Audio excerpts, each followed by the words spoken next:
Hey, this is Niels on Dynasty. Please like, share, and subscribe. Buy some silver, some platinum, and some crystallized irismium.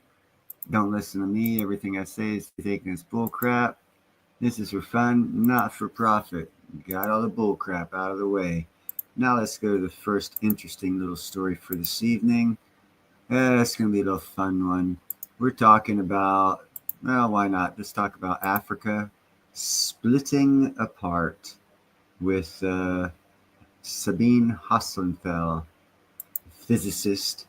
Give her a thumbs up here. Cracking. I don't mean this metaphorically. Rifts are opening as we speak, and a huge part of the continent is about to rip off and drift away, forming a new ocean basin, or so we thought, because thanks to a new study that just appeared, we now know not only just what's causing the clues for what's likely to happen next.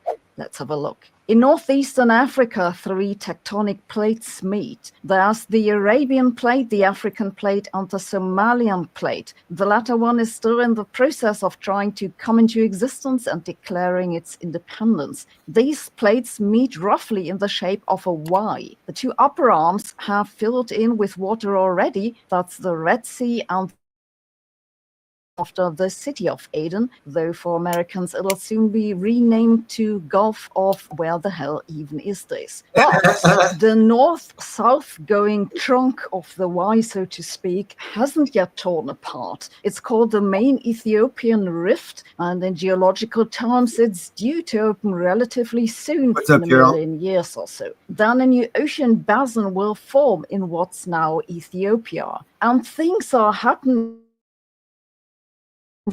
For one thing, it's an active volcanic region with frequent eruptions. More remarkable, you can basically watch the ground rip open. Just 20 years ago, a crack appeared beside a volcano in northern Ethiopia and opened southeastwards for almost 60 kilometers. The size. By the way, people, this country here, Eritrea, it's a crap hole of a country run by a dictator for past 40 years. One of the worst countries in the world. 60 kilometers. The sides pulled apart by up to 8 meters, and in some places the cracks 50 meters deep. Hundreds of goats and other farm animals were reported lost, but luckily there were no human fatalities. But while geoscientists are pretty sure that something dramatic's going to happen there in the next million years or so, it's not clear what. You see, these three rifts are all pulling into different directions at different speeds, and it's hard to predict what stress relief on one rift will do to the others. The new crack, for example, actually doesn't belong to the main Ethiopian rift. It belongs to the Red Sea rift and goes towards the Gulf of Aden rift. A major factor of the uncertainty has been that geologists these rifts to form. One of the leading theories is that there's magma pushing up from deep within Earth, and that this heats and weakens the continental crust while also lifting it. Taken together, the weakening and lifting creates cracks. However, the magma might be rising and pushing just in one place or several places. Another idea says that's not what's going on, it's rather just tension caused plates moving, which weakens the crust and magma rises up as a consequence of that, not the other way round. The authors of the new study now used new data from LAFA in these rifts and fed them into the latest seismic models of the upper mantle. They tested the competing scenarios for how well they fit the data, and they say that the best fit is a single mantle upwelling that is a huge super plume of magma that pushes up against the crust and then spreads to the sides beneath the three rift arms. And they know where it is. They say that the push is the highest for the Red Sea Rift and the Gulf of Aden Rift. We already knew that these two rifts are main Ethiopian ridge. The one at the Red Sea and the Gulf of Aden open by about 2 centimeters a year, while the main Ethiopian ridge merely widens by about 5 millimeters a year. though that's still faster than progress in particle physics. The new study also supports previous findings that say that the crust under the main Ethiopian ridge is several kilometers thicker. And it now gives us a clue for why that is so. It's possibly because most of the pressure from that magma plume goes to the Red Sea and Gulf of Aden region. In the paper, they don't make a prediction for what's going to happen in the future, but my interpretation is that it speaks Ethiopian rift opening quickly. So maybe Africa won't get a new ocean basin after all. Well, don't forget to come back for an update in a million years. Do you know the joke about the two guys running from a bear? Do you really think we'll outrun the bear, says one of them. And the other one says, I don't have to outrun the bear. I just have to outrun you. That's how I think about internet safety. I don't have to outsmart hackers. I just difficult target than most of you. And they're selling her stuff, and I'm glad she's selling it, but I don't care. Let's go to the next one. Let's see here. Let's see. Ooh, here we go. Here we go. Gerald ought to be interested in this one. Jerry. This right here is gold that you see on the screen right now. That is a rock of gold. Can you see the gold? Neither can I. Let's find out where it's at. This is from OZ Geology. I'm going to give him a thumbs up here. About gold ore, they usually imagine something dramatic. Massive quartz veins with visible gold laced through the cracks, or even fist-sized nuggets gleaming in the sun. Whilst deposits like this do exist and are incredibly rare, the reality, especially in hard rock gold mining, is a lot more subtle, and often a lot more richer than it first appears. The deposit I've recently opened up is a perfect example of that. There are no visible nuggets, no obvious veins flashing with gold. To the untrained eye, the rock doesn't scream treasure, but the moment I started crushing, a very different story. This is high-grade ore, but not the kind you'd recognize at a glance. The gold here is fine, extremely fine. We're talking flour gold, tiny particles, barely visible without a close look and good lighting, but there's a lot of it. In every handful of rock, there are hundreds, sometimes thousands of tiny to microscopic gold flakes, densely packed throughout the matrix. It's not just rich, it's prolific. How many of those little microscopic pieces of gold was pooped out by that one microbe, I wonder? This ore is from my new hard rock mine, and I've hit a high-grade section where gold has accumulated in disseminated abundance. Now, fine gold like this is tricky. You won't always see it with the naked eye, but crush it and pan it and suddenly the gold shows itself, glinting and dancing in the pan like someone dumped a pinch of golden glitter into the sand.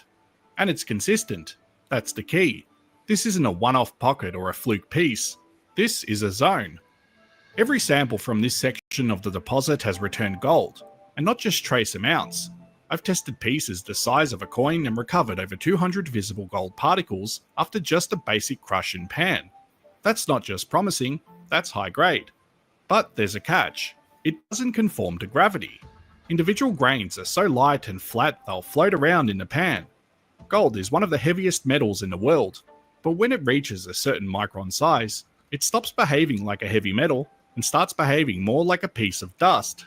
Surface tension, water flow, and even air bubbles can keep it suspended or wash it away entirely. That's why fine gold is so notoriously difficult to recover, and why so much of it was lost in early mining operations. And due to the new technologies 4 years ago, with the sluice technology and sluicing boxes, you can now recover that gold. You can get gold for free. Proper technique, it simply floats out with the tailings unnoticed. But when you know what you're looking for and how to process it, you can recover it, even the smallest particles. Because while each speck might be tiny, when they occur by the hundreds or thousands in every sample, they add up to serious value. The host rock is exceptionally mineralized throughout. You can see quartz veining, occasional streaks of sulfides, weathered iron staining, even hints of arsenopyrite in the surrounding structures. But the gold doesn't sit neatly in the quartz. It's disseminated, spread through the rock, woven in fine threads, tucked between grains, often bound up with sulfides or locked in oxidized fractures. You have to liberate it, and that's the difference between looking and knowing. Fine gold like this forms in specific conditions. Hydrothermal systems that deposit gold on a tiny, occasionally microscopic scale, sometimes inside sulfide minerals, sometimes along fractures or in altered zones. Over time, weathering can free some of it, but much of it remains trapped in the rock, largely invisible until processed. To the old-timers, this might have been passed over as barren, too subtle, not worth the effort. But with modern techniques, crushing, roasting, and leaching, you can recover gold from rock like this with surprising efficiency. And when the rock grade's this high, it's more than worth it. Rock. This deposit runs along a linear system. Multiple exposures, multiple outcrops, and every sample I've tested from this zone returns fine gold. Some of it bound to sulfides, some free milling, all of it recoverable with the right method. But this section of the reef that I've hit is by far the richest accumulation of gold that I've seen yet. And here's a critical point. This kind of ore demands more than just crushing and panning. If you want to recover the full value, you need to think about the process. That means figuring out a way to oxidize refractory sulfides in a cost-effective and safe manner. I'm going green and using bioleaching to do this. You also need to figure out a way to leach the gold to pull it into solution. If you approach this kind of ore with nothing more than gravity methods, you will lose 90% or more of it. You need to have a sound chemical strategy down. And let me tell you, chemical dissolution isn't as easy as people make it seem. Contamination is the biggest factor. No one is going to buy gold alloyed with a bunch of different metals. And if they do, you'll get way less than the spot price. It needs to be pure.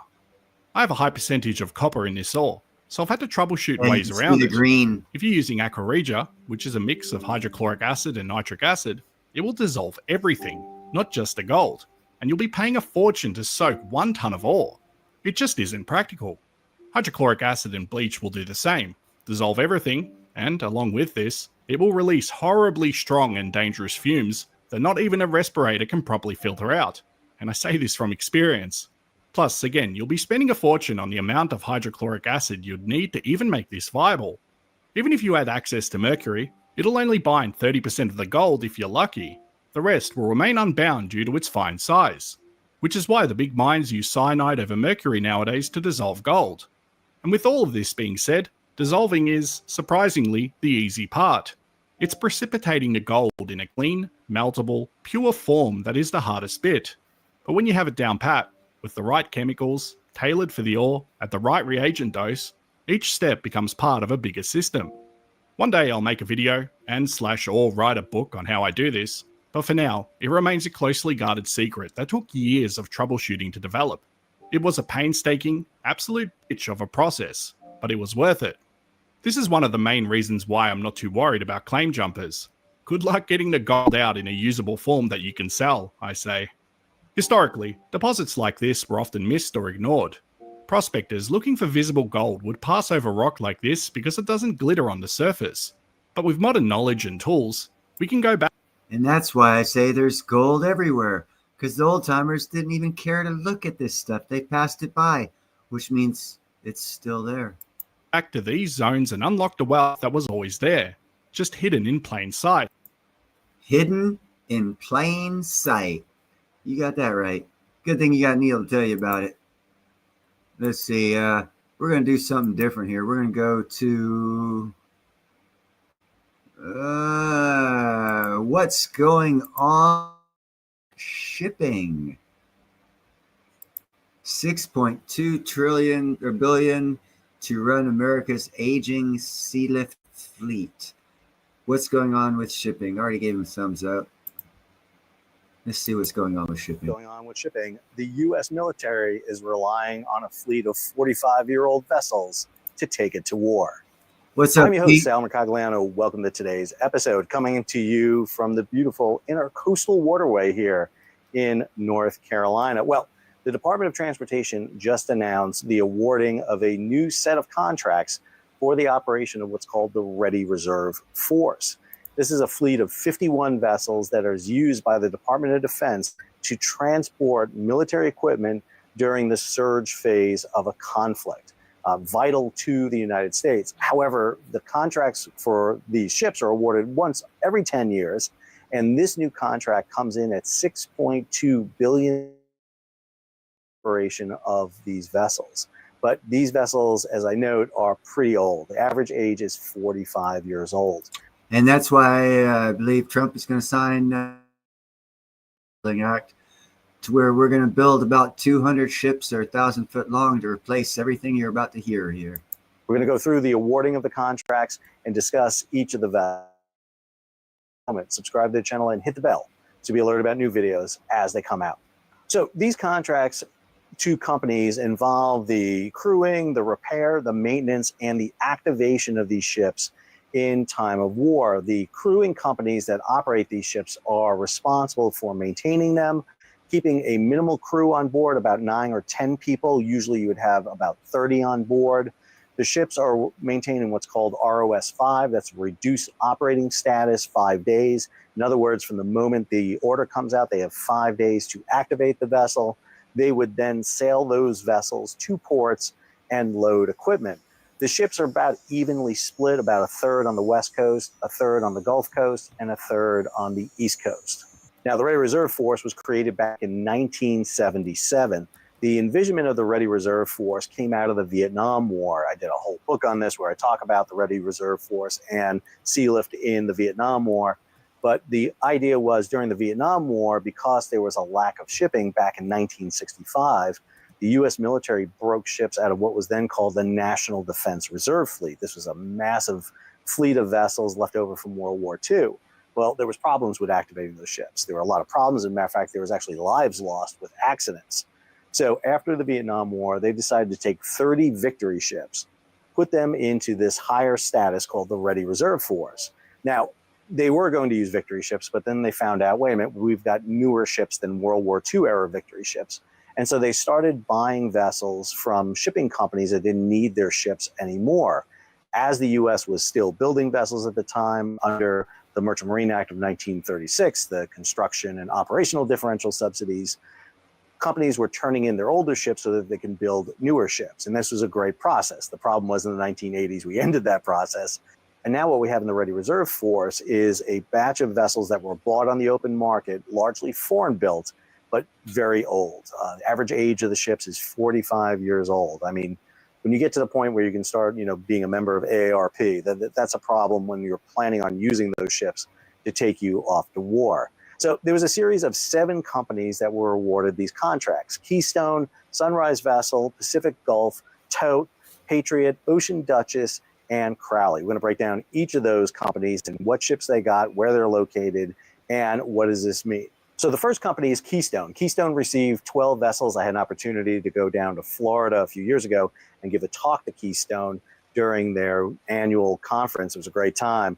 They received 12 vessels, 5 Cape Ds. They are down in Charleston along with the Cape Edmond. Now, one of those vessels is going to be laid up soon. It just hasn't been identified which one of them. They're also going to get the 3 Cape Rs. The Cape Rs are up in Norfolk. What's up, Magic? One of those vessels is going to be laid up soon also. And then in 2 separate group contracts, they received the Bob Hope and then the Britain and the Fisher. Now, those ships are out on the west coast of the United States. Those are large, medium-speed roll-on, roll-off vessels. At the end of the first Persian Gulf War, there was a identification done that we did not have enough strategic sea lift. And so the plan was made to build or convert 20 large, medium-speed roll-on, roll-off vessels. And the reason they have that weird name is because the study looked at large, small, and medium-sized vessels, and it looked at slow, medium, and fast roll-on, roll-off vessels. And we decided on going big and medium speed. And 3 of those new builds, the Bob Hope, the Britain, and the Fisher, are going over to Keystone. Next, we have the 2 Cape Ws, the Washington and the Wrath, going over to Sunrise Vessel. And that's a new company. First time they're getting an operating contract. I don't know much about them. They're out in San Rafael, California. But the 2 ships they get, the Wrath and the Washington, are up in Baltimore. I know these ships very well. Back when I came ashore for the U.S. military and worked at Military Sea Lift Command, I was the operations officer for the Army Prepositioning Program. And 2 Cape Ws, 2 of the Cape Ds, and 3 Cape Hs, along with a crane ship, were all activated. So I have some good knowledge of a lot of these vessels. The Cape Ws up in Baltimore are converted pure car and truck carriers. Next company is Pacific Gulf. They got 6 ships through 3 different group contracts. They get the 2 Cape Ks, the Knox and the Kennedy, down in New Orleans, and then the 4 crane ships, 2 on each coast. You get the Cornhusker and the Gopher State. Then you get the Keystone and the Gem State on the West Coast. Now, the crane ships were initially envisioned to be a class of 12 different vessels, cut down to 10, and now over time there's just 4 remaining. They were very old in the tooth in the 60s. Container ships, very small container ships. They were designed with these large outstretched cranes so that they could offload other container ships in ports that were damaged either due to natural disaster or war. The problem with these crane ships today is their cranes can't go across modern container ships. They're just too small, but they're used extensively for moving munitions, for moving cargo. A lot of these have been used to haul cargo over to Europe for Ukraine and for Israel. Most recently, the Gopher State was used for a resupply of the USS Farragut to test reloading their vertical launch cells. Next company is Tote. Tote comes away with 14 vessels, the biggest single award to a company. Now, they get the 3 Cape Ts. Those are all down in Beaumont, Texas. They get the 4 remaining fast sea lift ships. Now, fast sea lift ships used to be a class of 8 vessels. These ships were the bulwark of strategic sea lift for a long time. These ships, capable of about 35 knots, designed and built for Sealand back in the 70s. Malcolm McLean had this idea for a fast transatlantic hyper-fueled up. The problem is it came just as the fuel crisis hit. And so those ships became uneconomical. They sold them to the military. They converted them into fast sea lift ships, inserted a mid-body for a roll-on, roll-off deck. And throughout the First Persian Gulf War, the Iraq War, and repeatedly since then, they've been used extensively. They're just old now. They're over 50 years old, and now they're being laid up. Envisioning all of the fast sea lift ships to be gone by 2026. Tote also gets 2 ships that are not technically in the Ready Reserve Force, but they're operated by the Maritime Administration. And this is the Pacific Collector and the Pacific Tracker. One's a modified sonar surveillance vessel. The other is a former crane ship. They are used by the U.S. to monitor and track missile launches, domestic missile launches. U.S. military, U.S. Navy's Military Sea Lift Command has vessels that do that to track foreign launches. These are used for domestic launches, largely in the Pacific. Tote has 2 of the oldest large medium-speed ro-ros left. These are up in Baltimore. This is the Gordon and the Gilliland. These are 2 of the 5 converted LMSRs. Now, 3 of those are gone, or 2 of them are gone. One's about to go away. These are the 2 remaining conversions. Back in the 1990s, when I was at Military Sea Lift Command, we had this serious discussion with the military, Naval Sea Systems Command, about building versus converted. They had this crazy idea that they thought that converting ships would be faster than building them. I disagreed with them, and unfortunately, they didn't listen. And instead, what we got were ships that were already, built in the 70s and 80s being converted in the 90s. And Gordon and Gilliland probably won't be around that long. On the flip side, Tote did get 3 of the newest ships in the fleet, the 3 Cape S's, the Cape Star, the Cape Sable, and the Cape San Juan. These ships are being based out on the West Coast. These are massive ships. These are huge. These are big builds. There's 2 others that are going to be coming online shortly. Not sure who's going to get them yet. But those ships are big. Former Messina Lines, Italian vessels, built a little bit over a decade ago. The only thing about them is when the U.S. government bought them, we actually paid more for them used than Messina Lines paid for them new. They're a bit of an expensive buy for the U.S. Cost us between $90 to $110 million to buy and convert those vessels. Next is Patriot Lines. Now, Patriot got 7 ships for them, 2 Cape V's down in Beaumont, Texas. Then they got 2 kind of oddball vessels, one-of-a-kind vessels. One is the Admiral William M. Callahan. This is a ship built back in the mid-1960s. It's unique because she is a gas turbine ship. Matter of fact, not only is she a gas turbine ship, she has the very first 2 LM-2500 gas turbines on board, the same LM-2500s that are used by the U.S. military today in U.S. Navy destroyers and everywhere. They have the very first 2, and those gas turbines are so good that you keep the Callahan around.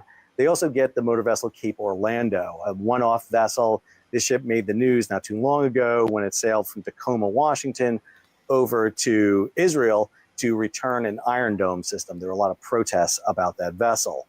And then they have the 3 Cape H's, ships that are dear to my heart, the Hudson, the Horn, and the Henry, 2 of which are out on exercises right now. These are big vessels. They're kind of akin to the Cape S's. These are great vessels, big, huge roll-on, roll-off vessels, massive stern ramps on them, just all around great ships. Then we have Ocean Duchess, and Ocean Duchess has 6 vessels, although that's about to go down. They get the 4 Cape I's. Now, 2 of them were up in Tacoma, Washington, 2 down in Long Beach.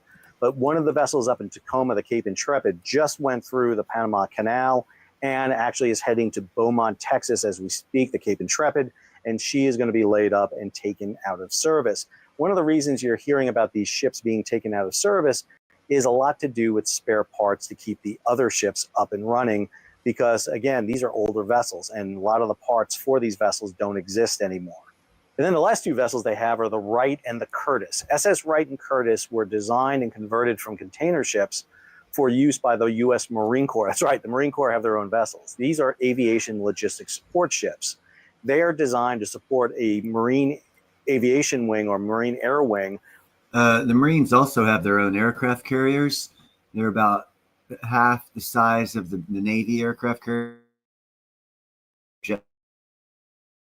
Marines aircraft carriers carry supplies, and they're helicopters and Harriers, because the Marines have Harriers and helicopters for as far as attack aircraft. So the Marines actually have a good sized naval fleet as well. When it's deployed. Now, these ships also very old, need replacement, but one are on each coast. The Wright's on the East Coast, the Curtis on the West Coast. The last company is Crowley. Crowley has 4 ships. They got 2 of the newest ships bought into the Ready Reserve Force under the recapitalization plan, the Cape Cortez and the Cape Arundel.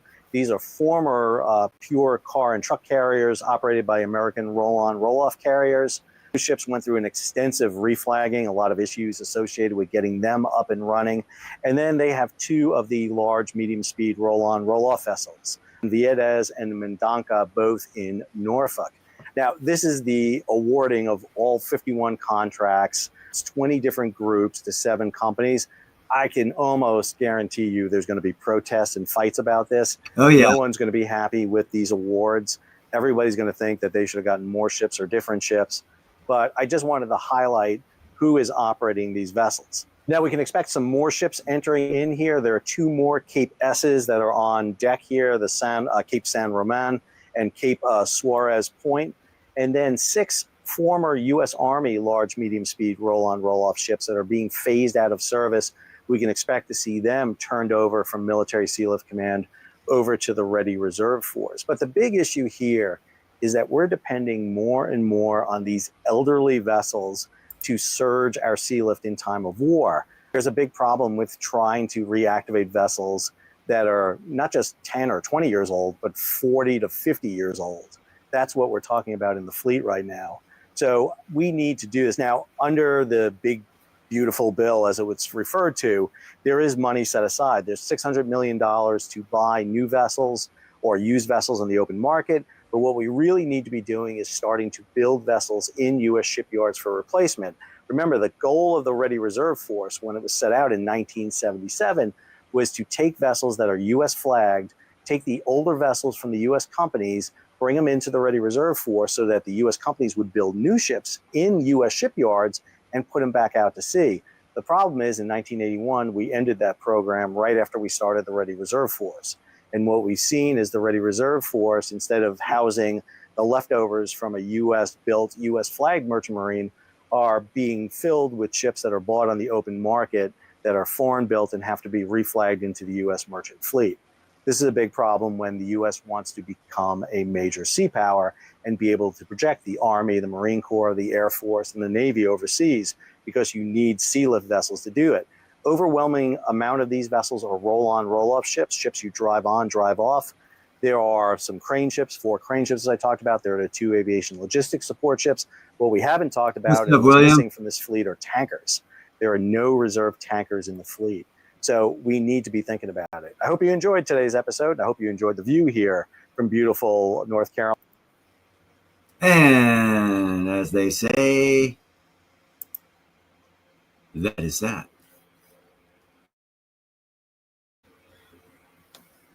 Right on, Gerald. What are ashes? out here at Muir Island, like 8 blocks down the road from me and across the Napa River. When the ships come in there to dry dock, guys go in there with lots of big bags because they get a lot of seafood as they get all the barnacles and everything cleaning. And a lot of guys get, like, I've heard octopus, clam, all kinds of seafood come off the bottom of the ships.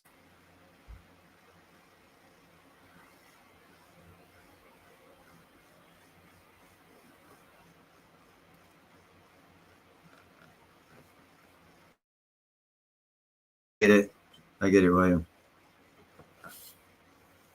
Let's see. I got something else here to show you. What do we have here? I think it was something cool. Oh, yeah, it is something cool. This is eye candy.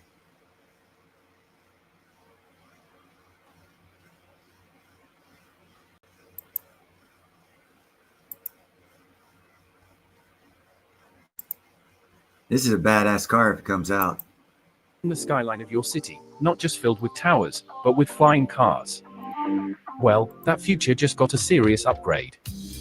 This is the Bellwether Vola, the real eVTOL flying car, and it's officially moving from concept to full-scale reality in 2026. This is possibly the coolest thing I've seen here at the Dubai Air Show this year. Again, it's Dubai for flying cars. car. Unveiled at the Dubai Air Show, the Bellwether Final project isn't just another drone with seats. It's a fully enclosed, jet-inspired urban flying car that actually looks like a car. No exposed rotors. No giant landing zones. Just sleek automotive design meets aerospace innovation. Unlike traditional eVTOLs that rely on noisy open rotors and massive infrastructure, the Vola features hidden propulsion, reduced noise levels, and compact landing capabilities, meaning it could safely land on a rooftop or a small parking bay. Now, let's talk numbers. The 2026 full-scale version will seat up to 5 passengers in a space just 6 by 3.5 meters. It's fully electric, offering up to 100 kilometers of range, or about an hour of flight time, perfect for urban hops. And here's the kicker, no pilot's license needed. That's because Bellwether is aiming for full autonomous operation. Think ride-sharing, but in the air. Safety's baked into the design. With no open rotors, perimeter down from 50% to just 15% compared to standard air taxis. Plus, the wingless lifting body makes it 80% more spatially efficient than fixed-wing competitors. That's not just good engineering, it's smart city integration. And the propulsion system? It powers up for vertical takeoff, then shifts to a 30% cruising load, conserving battery and making long-range city travel a whole lot more efficient. Before Vola lands in our neighborhoods, it'll first take off on the track. Bellwether is planning motorsport events, yes, flying car racing, to test and showcase performance under pressure. It's not just spectacle, it's a stepping stone to certification, public trust, and mass adoption. With prototypes already tested and the full-scale version in development for 2024, the Bellwether Vola is more than a dream. It's a countdown. So, is this the flying car we've all been waiting for?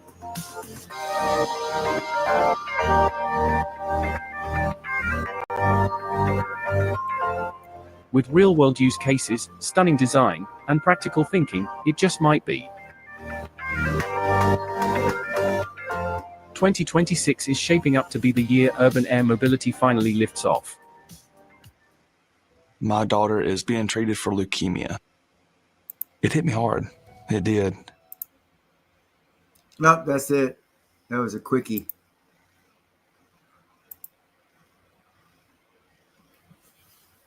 Yeah, I heard there was a water engine coming out. There's an ammonia engine coming out. Cummins diesel is now Cummins natural gas, and they're only going to a natural gas engine because of the infrastructure of hydrogen's not there. But their Cummins power plant that's already being sold has natural gas tanks.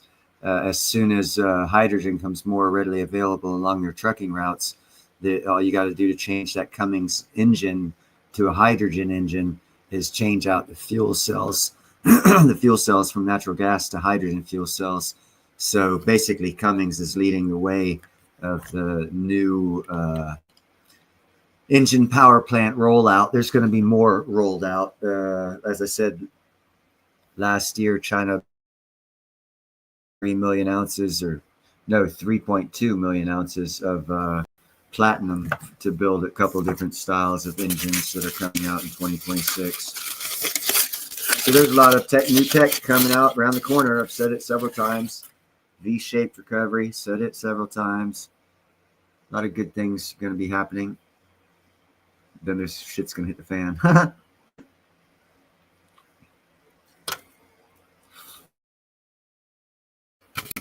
I kind of see it the way Ninja sees it. We have a couple of years to make some money. Do the right things with that money. And then fight the bullshit that's going to come.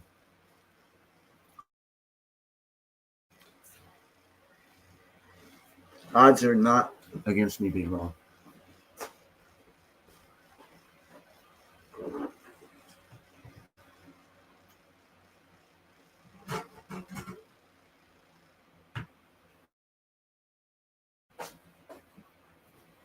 But as they say, time will tell.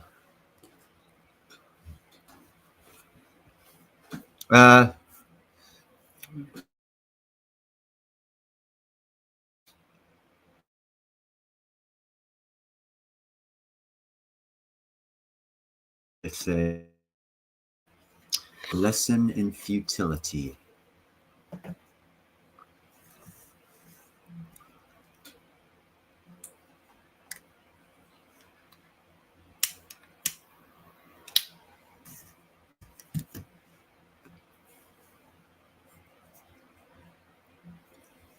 Yeah, I don't care about their perception of people's political beliefs, because they seem to put them on people and not accept what their other people's beliefs are. So I don't care about them. What is that saying? Oh, it goes something like this. Why get into a debate with someone who doesn't have the intellect to know that there are other points of view? Magic, you're so far behind. I've already packed my bowl once in this live stream. We've only been going for 37 minutes, bro.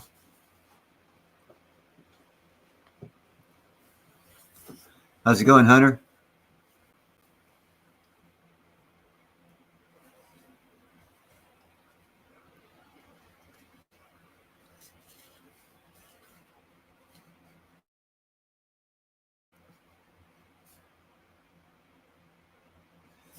Is it possible? Wow. Okay, Gerald, William. Highly possible. Is it possible that neurological development directly affects perception? Very much so. That's why some people in the old days, they'd be put in insane asylums with little white jackets to wrap your hands around to your back, because they would see things that we couldn't see because they saw them in their own mind. For that exact reason, neurological development of the brain got whacked somehow. And it now, whether or not they actually saw like fourth dimensional creatures or whatever, unknown. But they did see things that we didn't see.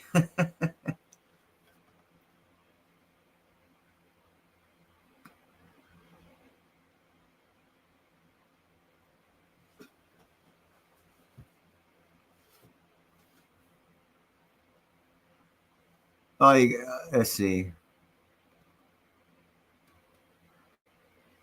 See, I don't act like anything. The way I do it, deplorable, is I am none of those.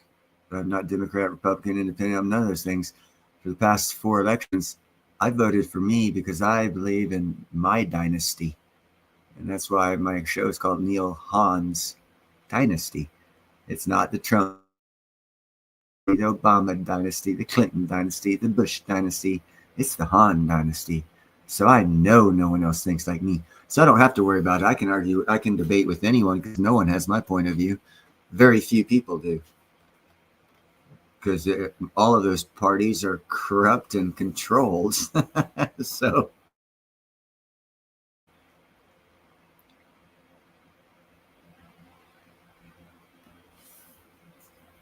This is true. What does Hahn mean? It's German. It means fighting rooster.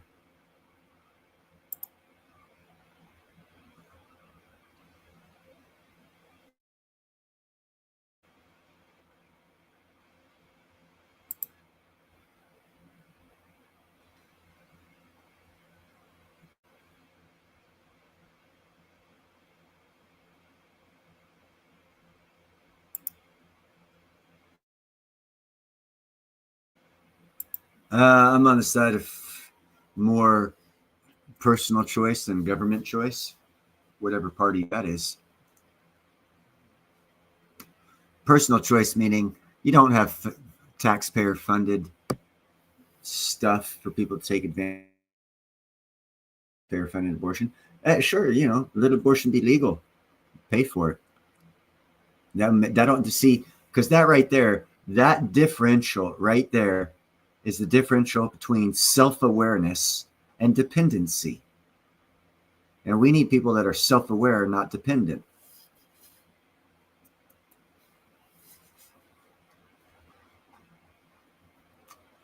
That is why I've been a monk since 1996, because of the casualness of the sex scene out here spreads HIV.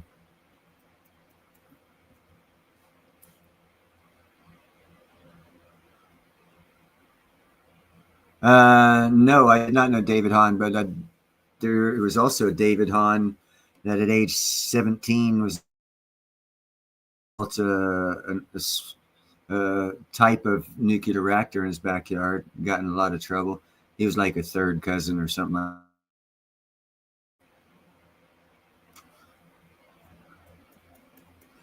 All the Hans probably originated the same as my family on my dad's side. When I followed the tree back, is from Mongolia, Han, when the Mongols invaded Europe, and then their emperor died or something like that, Genghis Khan. The horde just fucking dissipated wherever the hell they were. A lot of them went back to Mongolia. A lot of them stayed in Eastern Europe and the Germany area and integrated. Rooster is the German word. A Mongolian named Han, and said, Han, and just added the H.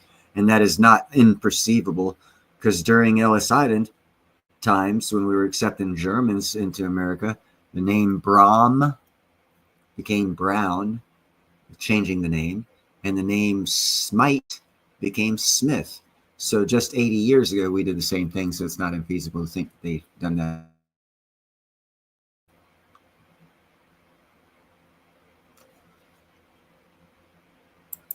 Interesting.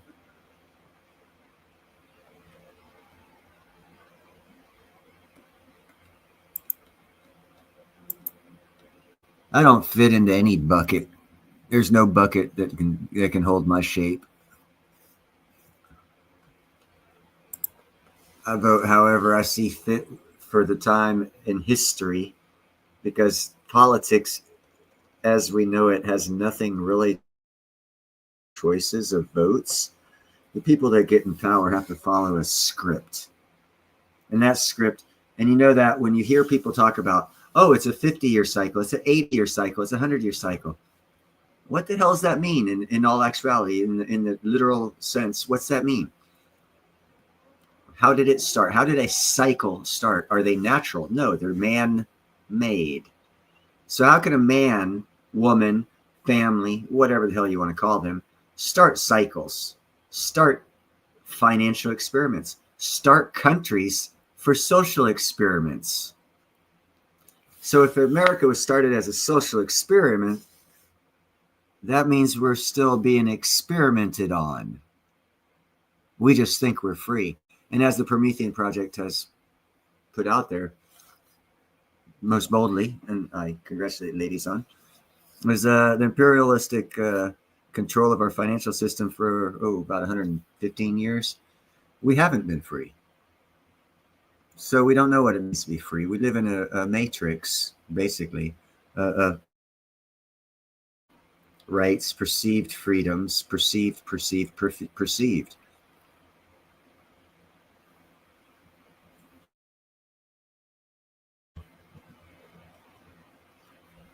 Yeah, try knowing that and living in this world and not going crazy. That's why I don't have a lot of friends, because a lot of people can't understand what the hell is going on in our world. They all think that it's in a time period of our lifetime only. Well, hell no, that kind of thought process keeps you poor. And when I mean poor, I don't mean you can be rich today. Being rich means if you're rich today, your family's rich in 100 years. You know how many families actually succeed that kind of wealth? Ooh, less than 1%, because most of them are stupid and don't perceive things properly. That's the difference between being wealthy and being rich. Perception of reality. We all believe we have freedoms. We believe this, we believe that. It's all a lie.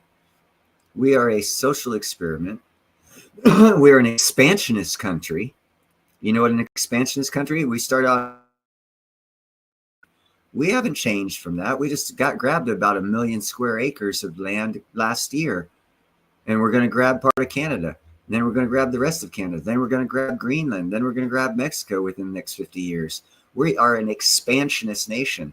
That means the future is we're going to expand our territory.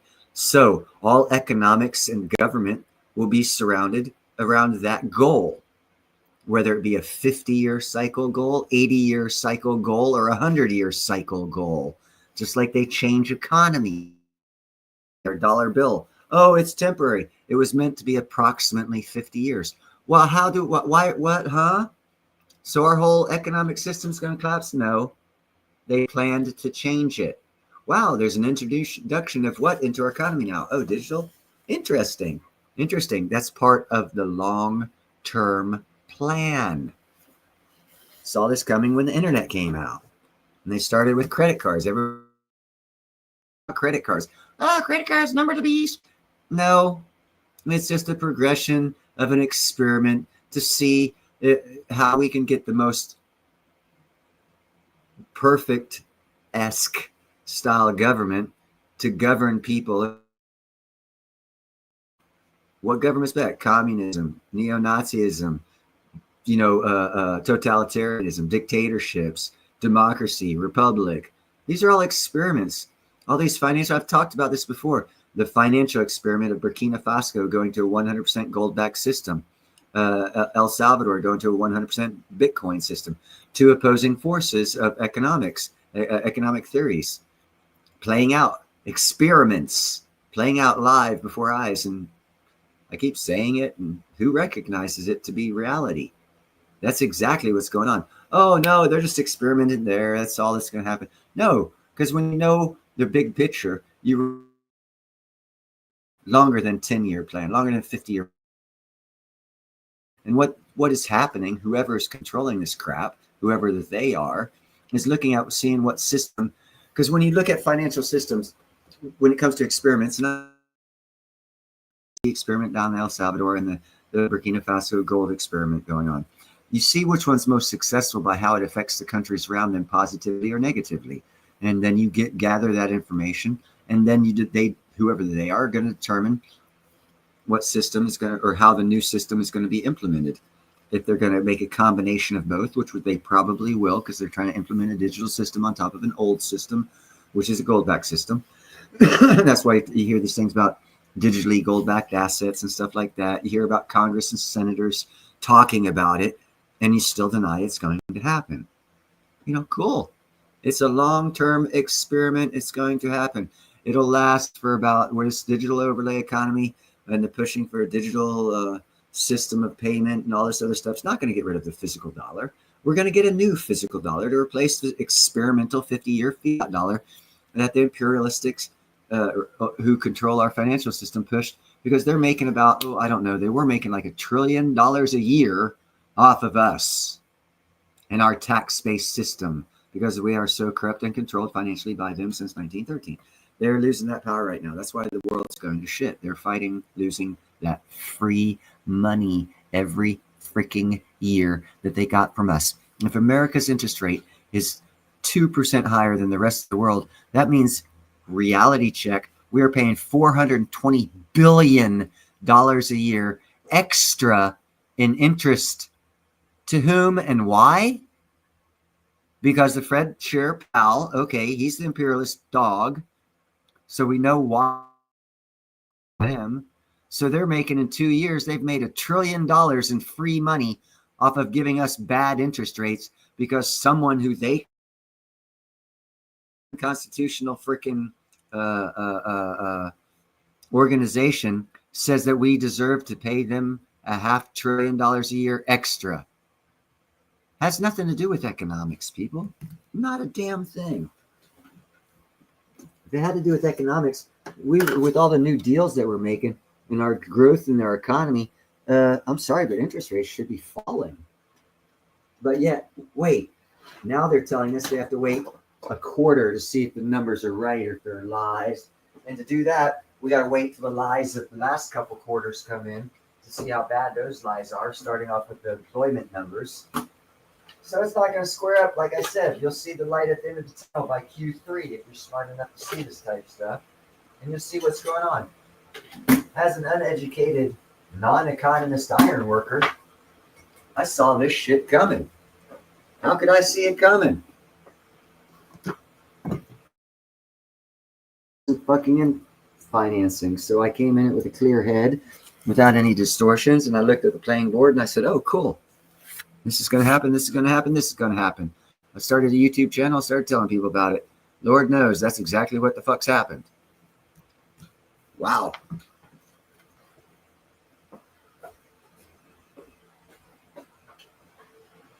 Sorry, making tea.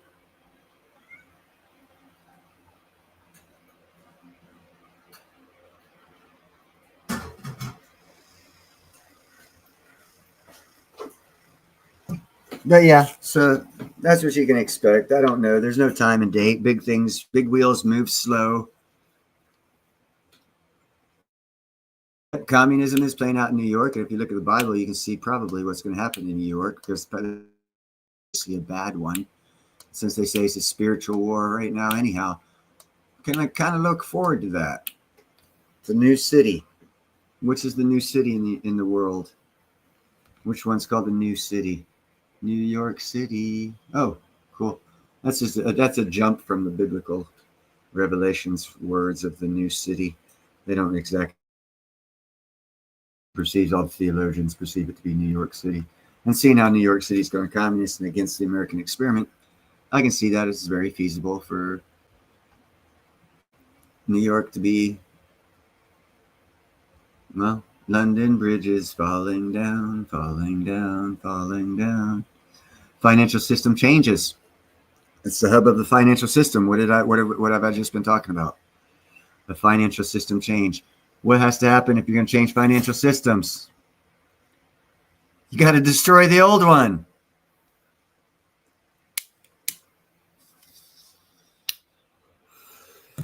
Kind of makes sense. You add the Bible to all this shit. So if you want to talk about William Ultimate Truths, there you go, baby. It is very clear to see what is happening. You just got to open your eyes. More importantly, open your heart. More importantly, open your mind. Open your mind, Cohagen. No, kitty cat, I don't want you on my lap.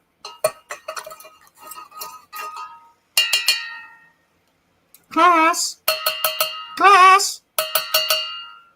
There's the side of my steel tea mug. Give me 3 seconds, get some milk.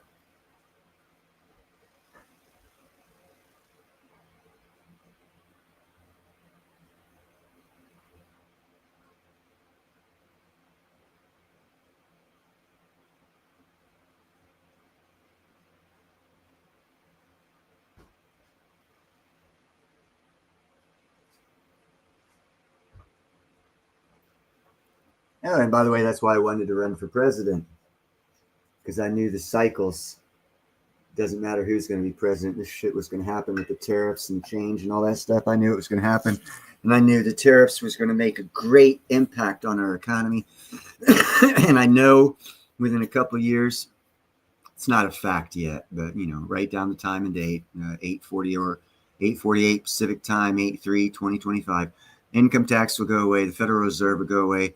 Central Bank of America will probably go away. We're going to get a national bank, a new dollar, and inflation is a bullshit lie in the new economy, because inflation is theft by the imperialists of our system, of our money, of our cash. And we were raised, born, and grew up in thinking it was normal. And we hear this guy called the uneducated economist saying the Fed's projecting a 2% perceived interest or perceived inflation or whatever. Yeah, inflation is the theft under this economic system, under the fiat dollar system, which was brought in with 2% average over fucking a year. What's 2 times 50? 100%. So the fucking fiat dollar is worthless in approximately 50 years. 1971, 2021. Approximately 50 years. That means approximately every dollar we're making right now is being stolen from us as far as purchasing power through inflation, which is a bunch of bullshit theft because of the economic system we are under. We change economic systems, there will be no inflation. No one will be stealing our money. Things will be getting better for each and every one of us, because instead of $500 billion a year going to some unnamed motherfucker's bank account off of our tax dollars, them stealing even more money through all these 250 agencies we started to falsely grow the economy, will end. And we'll have all that money. And that's going to bring the golden age for America. Oh my God. Write it down. It's not going to happen this week, not going to happen next week, but over the next couple of years, you'll see all of it happen. Just like I said, the price of platinum is going to freaking jump. Just like I told William that Rolls-Royce stock was going to jump. Just like I tell you people, NNE is going to jump. MJNA is going to jump. ZBCN is going to be a thing. It's all true. It just hasn't happened yet. But it will. I've read the playbook. Anyone can. You just got to open your eyes and read it. They've told us about it over the past 2 decades. I got all this information off of the public resources. I didn't get no special fucking access to some super secret spy satellite fucking internet connection or to get this information. It's all been public knowledge. You just have to be open-minded and be able to see and see what's important and what's bullshit, and understand that the bullshit they put out, there's actually a truth to be told in that you can see a big picture in. About 2 years ago, I put out a story. No, kitty cat. I said, no, I don't want you on my lap. Okay. I know you love me. I love you. Get down. I put out a story. The Central Bank of China was taking watermelons as down payments for houses. Now everyone laughed. That's funny. Yeah. What's the implications financially to an economic system when a central bank is accepting watermelons over cash or solid assets for houses? What's the financial implication for the world if that were to happen? I told you all it was happening. You want to know the financial implications? Look outside. I mean, shit. It's so blatantly fucking in your face what's going on. You just refuse to see it. I'm not smart. I'm just seeing what everyone else is not seeing. You're choosing not to see it. I don't know why. Don't care why. I'm telling you what I'm seeing. Apparently I see it because what I'm seeing is happening. Not what other people are telling you they're seeing. Not what, I don't know. No. I disagree with that. I totally disagree with that. If we stay on this fiat dollar system, yes. And that's because we'll be at about 100% of the dollar's use will have already been used up, which means we'll be at a negative 8%. And once you start going into negatives, yeah, you got to double your income every 4 years. So yes, under this current economic system, that's 100% true. Unfortunately, this system's dead. It's going away. There's a choice. They can kill the economy or they can kill the dollar. They've chosen the dollar. The dollar's going to change. I've seen the picture of the new dollar. I know this for a fact. It's going to change. It's going to not be the beloved savior of America, the fiat dollar. No, it's dead. It died in 50 years approximately after 1971. As stated, it's temporary. We're just experiencing the end of that temporary. No one wants to believe it. That's true. Here's a truth for you too. And by 2030, energy prices will be 2/3 cheaper than they are now. So I don't see where you'd have to make twice as much money in 4 years if energy prices are going to drop so much. And I can guarantee you energy prices are going to drop a lot because we're going to overbuild and overbuy micro and small modular reactors along with all these other new cool inventions in fuel and power sources. And we are going to be so overloaded with power, it's going to be cheaper than dog turkey.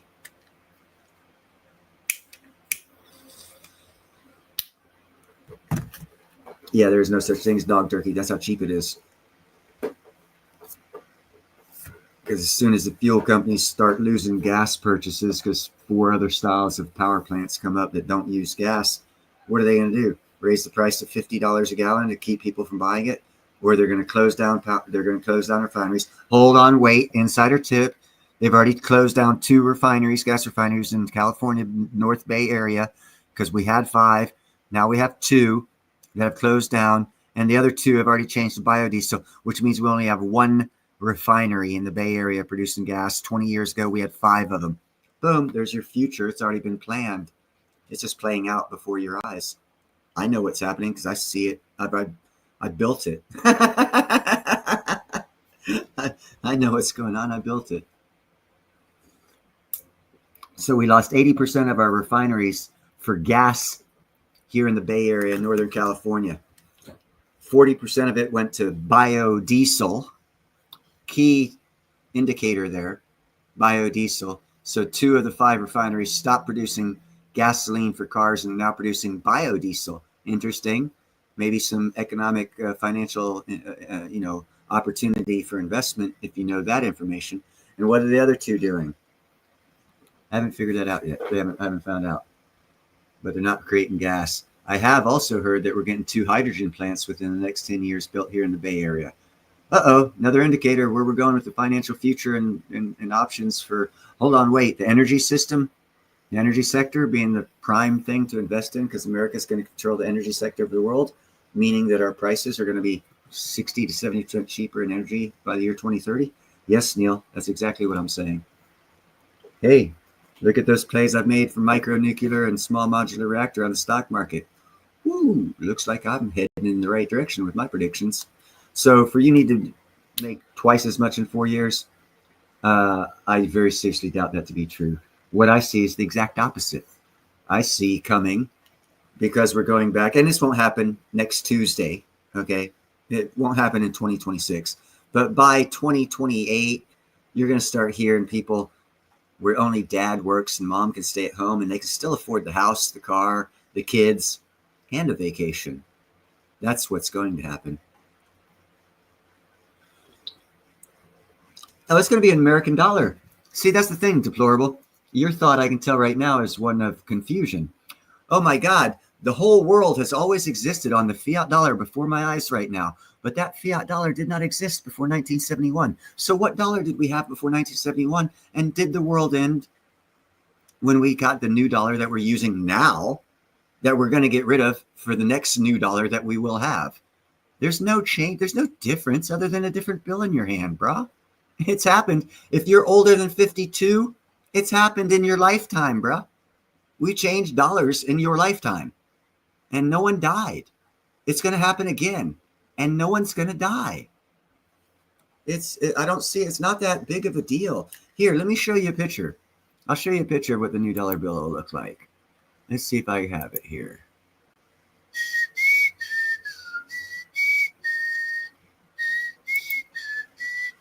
Hold on, I'm going through my gallery. Give me a second, peoples. Oh, there it is. Here we go. You want to see what dollar bill you're going to be using by 2028? That's what it looks like. That's what the dollar bill is going. That's the back side.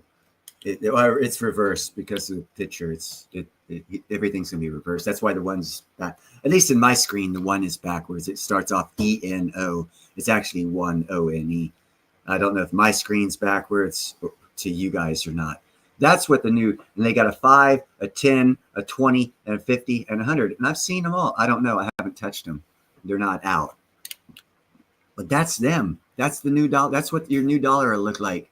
And you're not going to die to get it. I promise you, Deplorable. You will be alive when that new dollar bill rolls out. Just like you were alive in 1971 when that new dollar bill ran out. No different. It's just the year. That's the only difference. Big old fat year number. That's all. I know what I'm talking about. I like that eye better. Yeah, and if you don't believe me, check out last year when the Treasury Department took 4 times as long to retrofit the Treasury's dies that they're using to print money. And ask yourself, why did it take 4 times as long this year when every other year they did it, it only took 2 weeks? This time it took 2 months. And then do some research and see how long it takes to bring in new equipment for a new style of bill and how to retrofit the Treasury Department that way. And you'll find out it takes about 2 months. So I personally feel as they've already been printing a lot of this money because they're going to need trillions of it to turn out for it to be a successful exchange. Oh, by the way, deplorable. Did you know that England just changed their physical dollar bill last year? They gave their people 72 hours to turn in the old bill for the new bill. No one died. They got a brand new pound. Doesn't look like the one they had last year. It's a brand new one rolled out.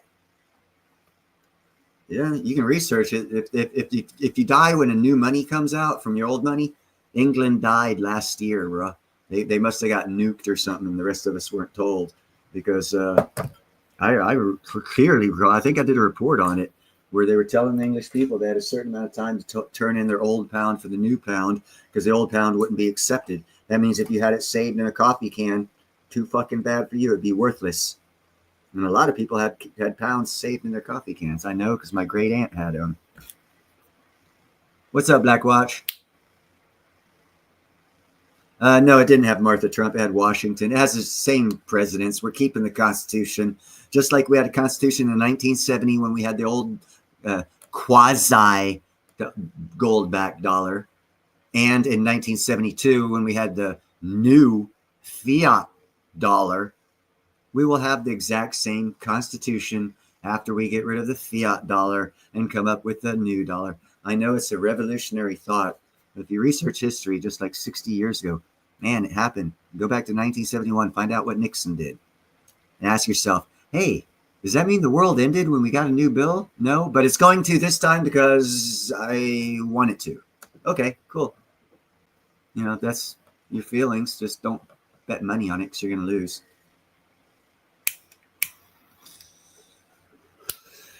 There's going to be a digital dollar and a physical dollar. No one's right. Everyone's right.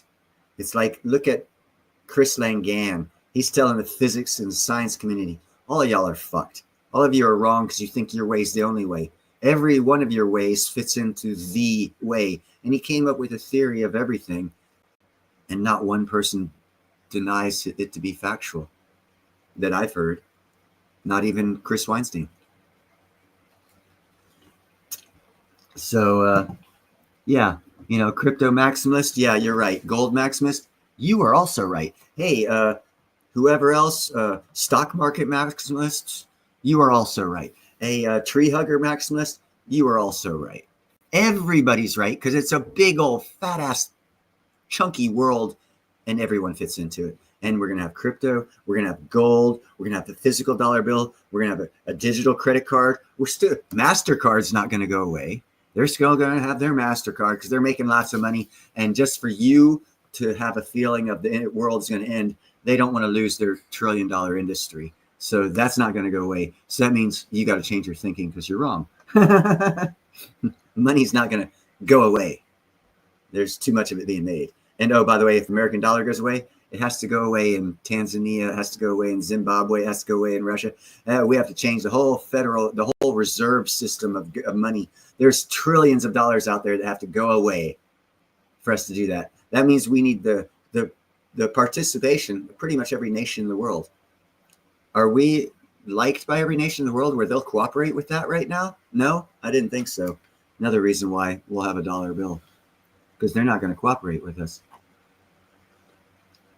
By the way, BRICS is falling apart, as I predicted 2-3 years ago. BRICS is going to fall apart. It's falling apart. Everyone thought I was an idiot.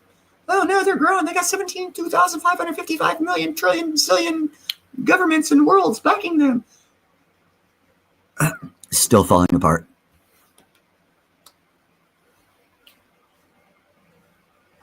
They're not putting Trump's face Coolio. They're going to put some Hulk up there that named Kula. I just showed you the bill. It's going to have Washington. It's going to have Ben Franklin. It's going to have Jefferson. If you hate Trump so much, we will pay to have you a Trump dollar bill made so you can curse at it in your reality. We are in America, not Trumpicarica. It's America. God bless America. He didn't bless Trump. Trump is just a fucking figurehead. All you people are you got some mental issues, man. Get off the president, bro. Get off of it. He's going to be dead in 20 years. Okay? Who are you going to hate then? Who are you going to hate when he dies?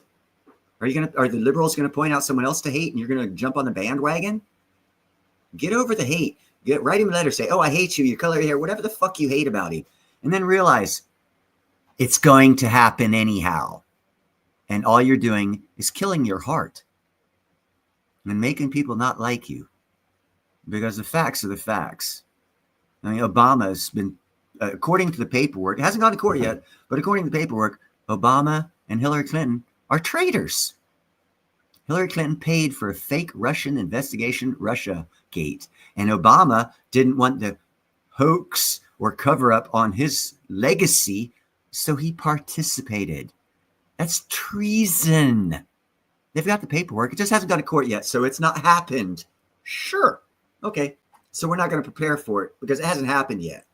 Yeah, okay. Yeah, it's not reality. No one will go to jail, but trust me, they're already rolling back all of his fucking laws that he passed.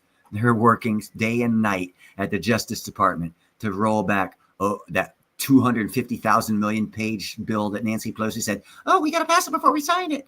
All getting rolled back. It takes 2 seconds, and then it takes another 3 seconds for the whole economy in the world to get better. So give it some time. It'll take a couple of years, and we're going to have to go through a lot of shit because a lot of assholes are going to fight us. That like a $26 billion trust fund Walmart creepy female who's funding this, or the Soroses, they're going to fight it. So it's going to take a little longer than 7 seconds, So stay on your hate of Trump bandwagon as all this bullshit gets thrown at him. All of it's been false and proven so. So you need to go see a psychiatrist. I don't have Trump derangement people here. I just showed you the bill, okay? And you're saying, oh, no, it's going to have Trump's face on it. Dude, come back to reality. You're the one that mentioned that. Prove to me that there's one out there. If not, shut the fuck up about it, okay? I'm tired of people hating on someone just because they're there. Hate on your mother. Hate on your grandmother. Hate on someone physical to you that you can actually go slap for doing you wrong, okay? Because Trump's not done you wrong, brother. And his name ain't going to be on a bill. I just showed you here. For all you blind people, I'll show you again what the bill's going to look like. Okay, let's see here. Share screen. Now, if you think this is Trump, you got Trump derangement syndrome. Is that Trump or is that Washington, deplorable? Is that Trump? Nope, that's Washington. Not a fucking Trump around. Thank you very much. That's not Trump. So now let's get off the Trump. Fuck that shit, bro. George Washington. Do you know who he is? He's on the $1 bill. They're going to have Jefferson, all the same guys, Benjamin Franklin. They're all going to be on that new dollar bill. If you want Trump on, I'll write a letter to him and say, hey, there's this dude online who hates you that says he wants you on the bill. See if you can make it happen, just to piss him off. But if, minus that, it's not going to happen. So that's your dream, bro. No one else's. We live in reality. Get off the hate and Trump. Unless you want to hate on, well, traitors. Literally proven to be traitors. It just has to go through court yet. Trump's already been through court, proven innocent. Clinton and Obama haven't been to court for treason yet. So let's hop on that bandwagon, because it hasn't been proven that they're not traitors. It has been proven in court that every case they brought against Trump was a lie, not proven, ineffective. So there was no basis and no merit to it. Whoo, man, I can spend all day saying what they've tried to and thrown out him, and not a fucking bit of it stuck to the wall. Why hate? It's an old bird, man. Get a new playbook. That one's old. I'm sick of it. That's all I fucking hear. I don't give a fuck. Trump is just a figurehead. If you want to hate the figurehead, like I said, hate your mama. She's a figurehead too. And she has just as much power as Trump. Because everything he's doing, pre-planned, not by him. And that's how I know there's lots of new technologies coming out soon. Pre-planned, not by him. How do I know? Because I know it was pre-planned, not by him. Fuck. He had nothing to do with it, actually. It was going on long before he came along. Hell, there was fucking free energy shit coming out fucking 15 years ago they put a stop to. Why? Fuck if I know. But I tell you what, they made a couple TV episodes disappear to keep that a secret. Yeah, you guys don't know about that shit. Try and look for Nova Now with Alan Alda. See if all the episodes are there. There's a couple missing episodes. One of them's about a husband and wife billionaire that had no kids or family in Northern California that were building a new type of solar. And he showed a jacket. He showed a lot of shit. Said it was coming down the pipeline. Go look for that episode. You won't find it. Then you got to ask yourself, well, was it an editing mistake? Oh yeah, that's what it was. No, they decided not to roll that stuff out because they're making too much fucking money not rolling out that new technology. It's been there for quite some time. They're just now getting sued to release it. Because when that old couple died with no freaking family, they didn't say, oh no, it's for nobody. It's just going to sit here. They built a 1 mile long fucking factory in Northern California to build a new type of solar.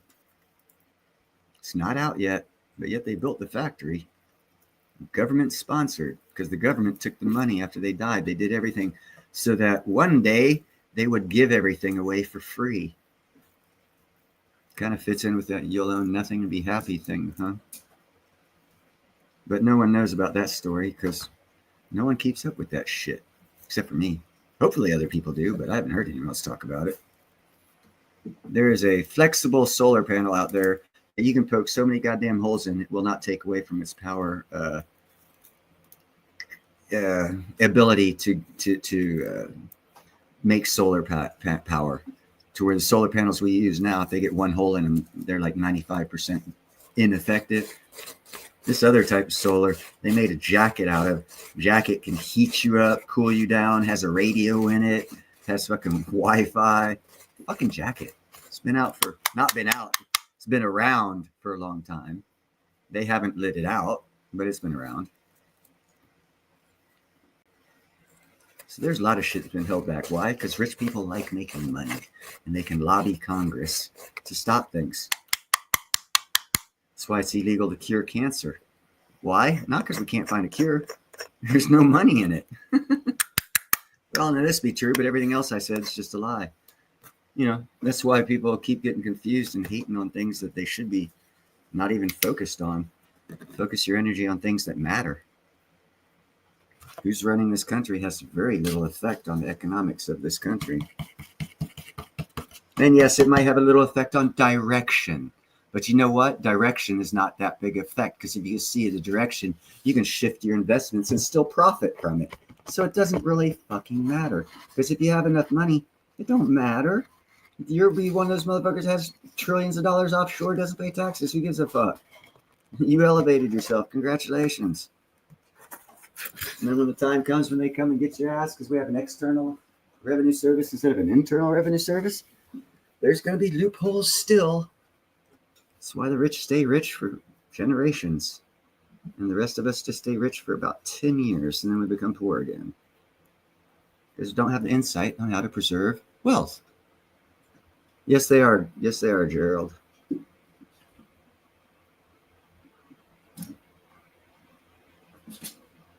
If you're wasting your time on hate, good on you. I don't do that. I could hate a lot of things, man. I could hate the people that tried to kill me, literally. I could hate the people that stole shit from me, literally. But you know what it's going to get me? Fucking heart attack. You know what it's going to get them? They don't give a fuck. And I'll be dead. Yay. Ooh, wasted life. Yeah, I'm not about hate, man. I have lots of reasons to hate lots of things. I get mad But hate, to constantly have a fucking vigil of disdain, man, your heart must be dripping black.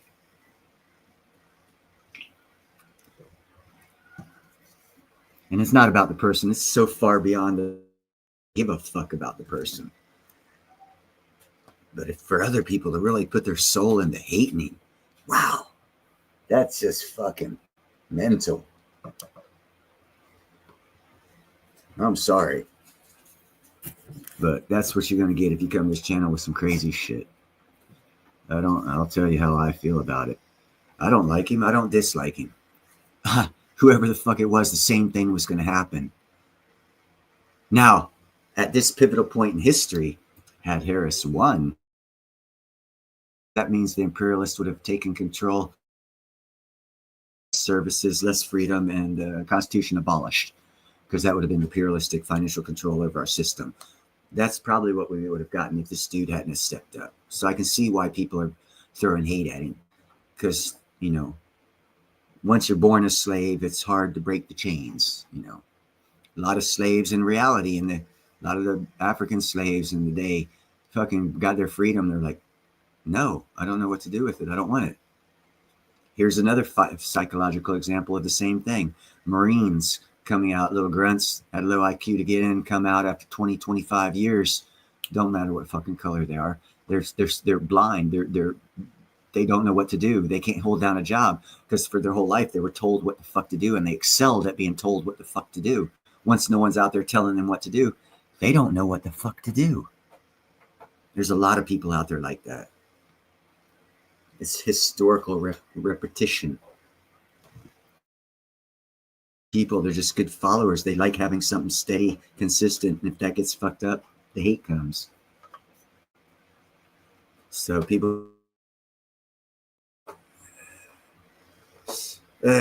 so much psychology, this shit.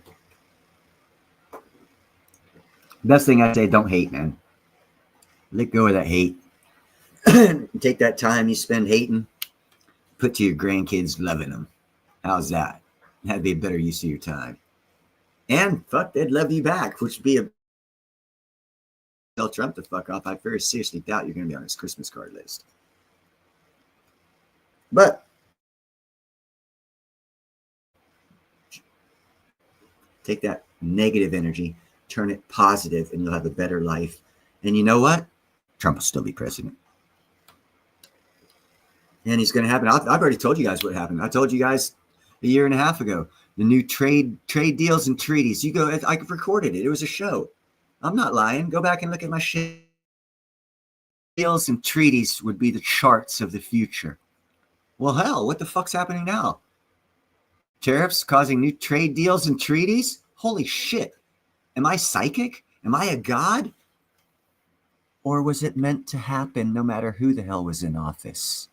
It's just whether or not it was beneficial to America or not. It's the only thing the person in office determined. It was going to happen anyhow. There's the direction coming out of it. It's the only difference.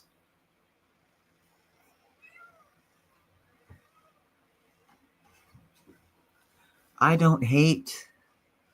I've had people try and kill me. I don't hate them. At that time, I wanted to kill them back, and I probably did if I think about it, but I don't hate them. I don't keep that. I don't. Yeah, no, man. I don't carry burdens I don't have to. Yeah, you would be. You'd be deplorably good. There's another fight to be fought, brother.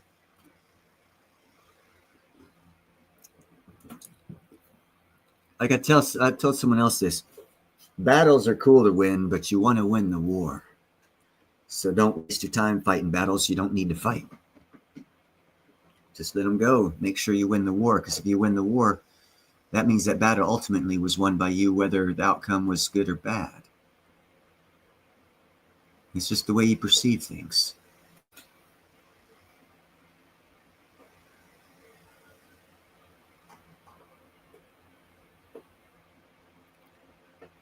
You know, that's well said, Gerald, actually. Usually I'm not totally on board with the way you say things, even though, you know, what you're saying is cool. I'm not destroying that or dismantling that. But I actually agree with the way you stated that. Because it has been told, spoken, and distractions have won us over. Exactly. We were born into it. So it's actually harder to wake up from something that you were born into. That's really hard. And you really have to swim upstream. Fucking hard. Upstream until enough people wake up and start seeing what's going on. And then your swim upstream's not as hard. Well, no, deplorable. The fact that we got Europe to open up for the first time in history to our manufacturing. See, people don't realize that. I mean, we accept you. Okay, here's an example. I'm going to smoke like 2 hits of a bowl to give you guys time to write down what foreign cars from Europe are sold in America.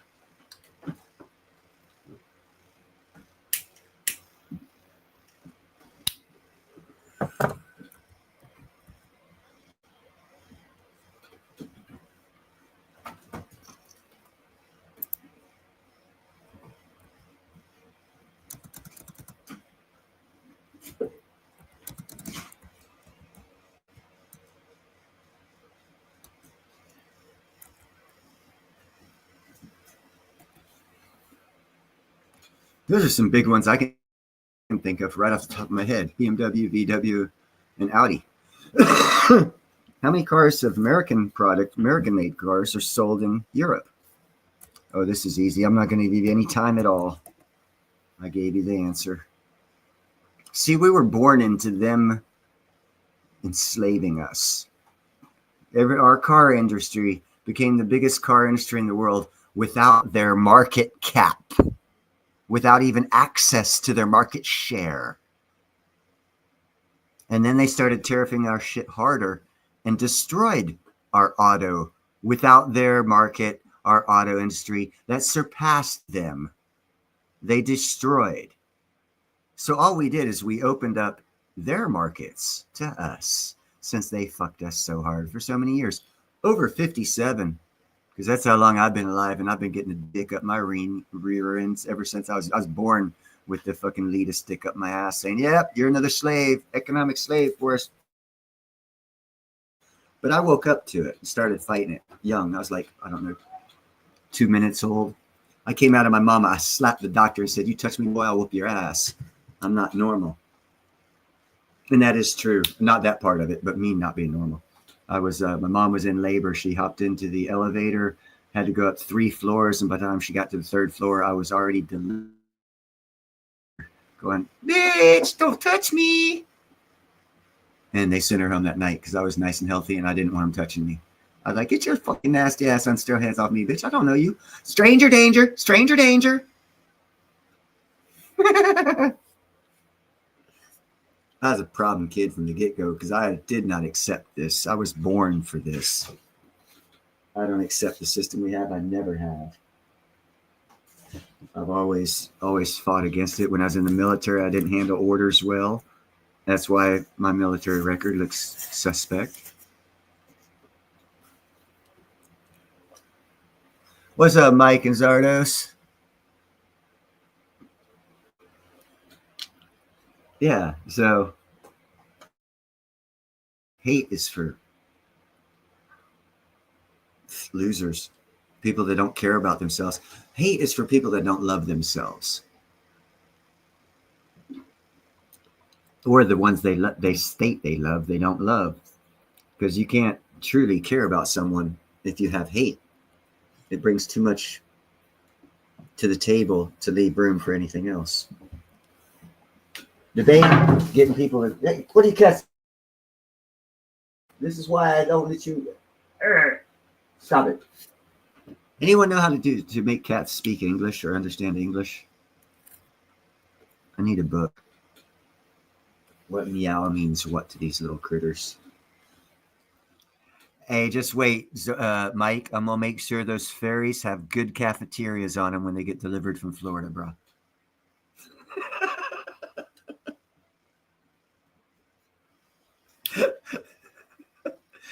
It won't cost much and still cheaper than if you did it yourselves. I'm sorry, bro. Anytime I can slap down Washington State, y'all's with Cali, same with Oregon. We fucked up America, man.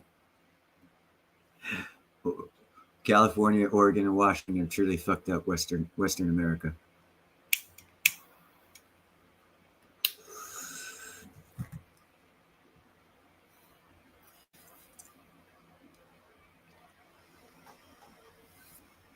Yeah, no, the golden age is upon us, man. European marketplace for the first time in our lifetimes. And no one's old enough to say otherwise. First time in our lifetime, European markets are open up to us. The Japanese market's open. You know how many American cars have been sold to Japan? 0. Hold on, wait. But we have Datsun, Nissan, Mitsubishi. Fuck, how many of their cars did they sell to us and help kill our industry, our jobs, mom and dad's jobs that they had, good ones, Ford assembly line, good money, auto workers. They all killed that shit. And we accepted it as a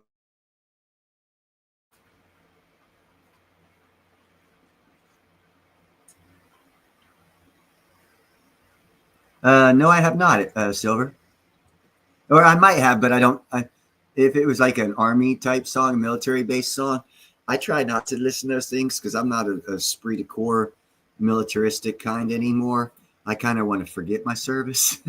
I'm proud of it, but I just don't like to think about it because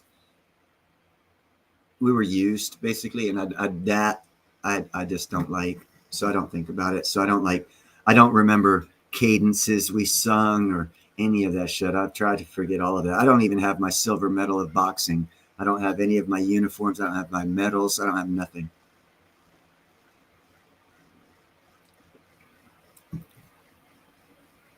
I moved on.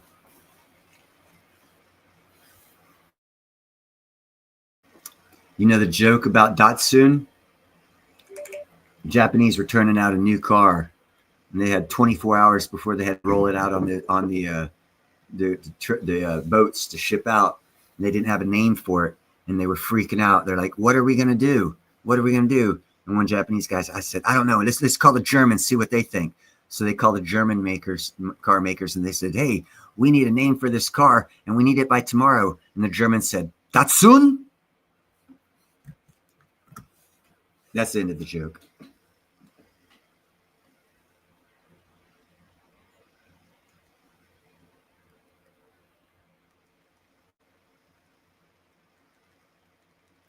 Yeah, he's killing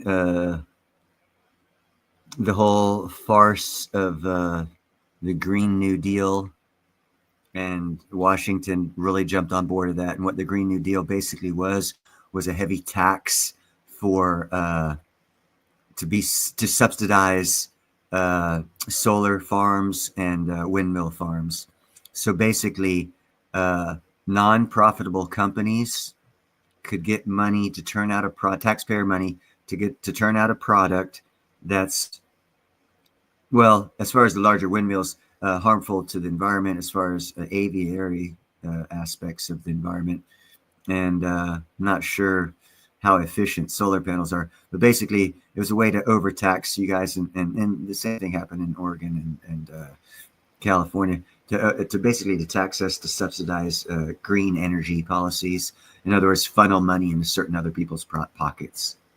And that's going to end, yes, and that's going to end the taxation of those things, which actually kind of sort of isn't illegal, but damn sure immoral.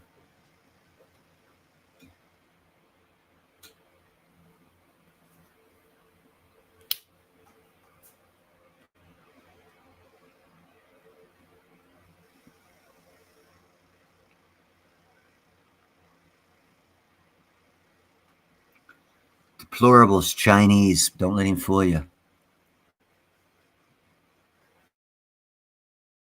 1300s when, what the hell was that general's name? He made it to the West Coast. There was a Chinese general made it to the West Coast of America before the date that Columbus landed because of the coastline. He was in Northern California area. The coastline was rocky and inaccessible, not good for dropping anchor, all this other shit, and there was a lot of fucking Indians and wildlife and stuff. So they didn't stay, but they actually discovered America. But they actually dropped off Deplorable's family, and they ran to New Mexico, and he's actually Chinese.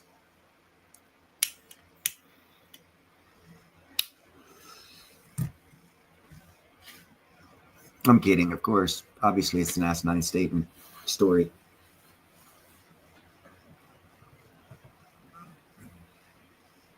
Oh, Deplorable, don't go there. I know that too, man.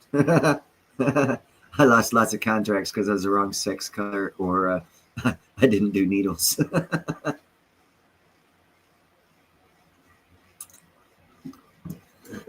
I'll put it this way. I was homeless in, let's see, 2013, I think it was, for a couple months. And I went through every freaking federal, state, and county social service for homeless people. And you know what help I got? I found out being white and a man and a Christian, not on drugs, it's not on the help list. So I had to get out of it on my own and rehome myself. And I realized, not even my country's there for me. Even as a vet, there was no one there. The Catholic Charities wouldn't fucking help. State and Solano County wouldn't help. and I mean, if they would, I'd be like last on a line of like 50,000 motherfuckers just because I wasn't homosexual, I wasn't a pedophilia, and I wasn't an immigrant. I wasn't this, I wasn't that. I didn't fit this profile, I didn't fit that profile. So because Christian spoke English properly, back of the line.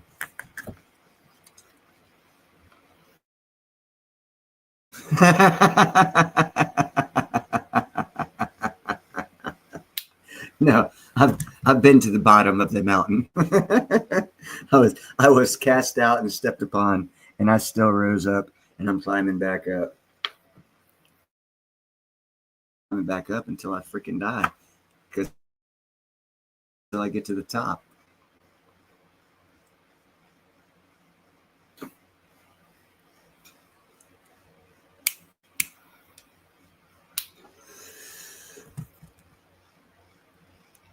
That's where you can't have hate. If you have hate, you don't get the rewards of being right. Earth is a trial. We're being tried down here. Go, no go, pass, fail.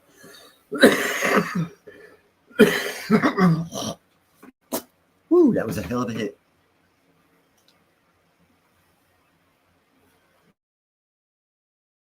No, it's absolutely not. No, but I mean, if you do, like, if you're a heroin junkie, or you had like child sex trafficking charges in your past, or some freaky shit like that, they'd help you. Or if you were homosexual, they would help you. But if you were just a straight guy, nah, there's no help, bro. There wasn't for me here in California. And I literally had to get myself, off the streets and fucking rebuild my life.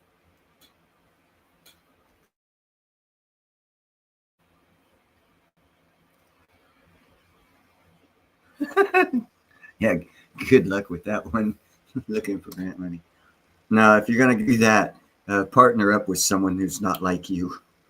Visually not like you, you'll get further. No offense to anyone, it's just factual shit. There's more opportunity or handouts or help or whatever. But you should never judge or let that affect you at all. It should make you stronger and more resolved in doing the right thing and moving forward. You have the way I look at it, it buys you freedom. Knowing that no one will help you. It buys you freedom because you have to do it yourself, so you have no one else to blame. And that is literally freedom. Serious freedom. When you have no help, that means you have no one to blame. That means it's all on you. That's ultimate freedom. Use it wisely. It's all good. It's just your statements, you know. That's why I don't like type, and I prefer actually people to come up on stage. I believe I have it pinned to the top. I prefer talking because you can't get a feel. Yeah, I've got it pinned to the top. You can't get a feel. Typing is so mono. You can't pick up on nuances or, you know, stuff like that. Deplorable. So, you know, it's just basically what type is it's a reflection of you and how you hear. Right on. It's basically a reflection of you and how you respond to what you perceive the typed message was. And there's so much lost without real conversation. That's why I like it. Like when JM comes up and other people come up, more of the nuances of where the person's coming from. You know, I like fucking with people for fun. I find it fun. Like, you know, I'll be talking to people at the hall and I'll just look up and say, shut up when you're talking to me. It's out of the blue. And they'll be like, what? Shut up when you're talking about. What the fuck did he say? And you can, it's humorous to see a person's mind work like that. But I'm a kind of weird guy. I get humor off some crazy shit. I like seeing it. Hey, you guys don't start. Like right now, I can tell my cats will be fighting if I don't stop it and separate. And I just got them out of this. There we go. So now they're not going to fight. It's just the perception of knowing the things that can come from what you can perceive, and knowing will come from the things you perceive. Is what I was going to say when my cats actually gave a perfect demonstration of that. And the one so they just both ran into the other room, so they're probably going to fight. You might hear a cat fight within the next 5 minutes. 2 males, they're just don't get along. And I've got a small place for them. That's another reason why I need to move. And if I had a secure fucking privacy fenced outdoor area, I could have it, you know, a little cat door in and out to where all the cats can come and go as they please.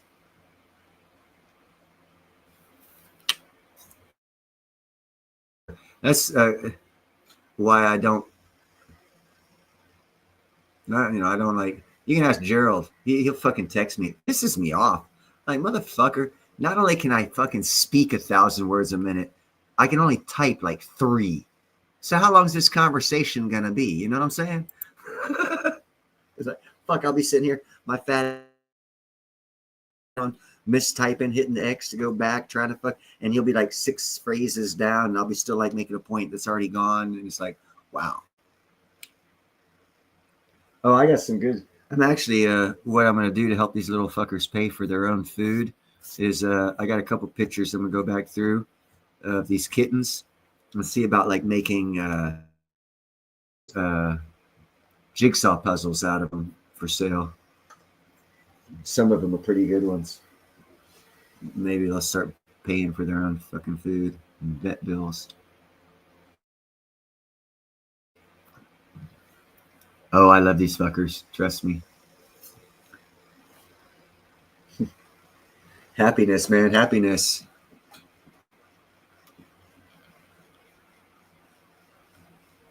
What are you, 4'6"? Are you actually a midget deplorable?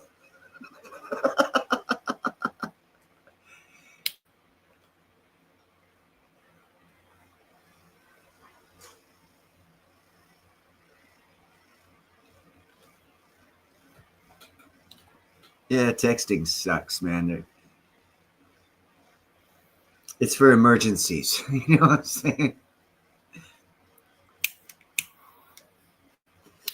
It's like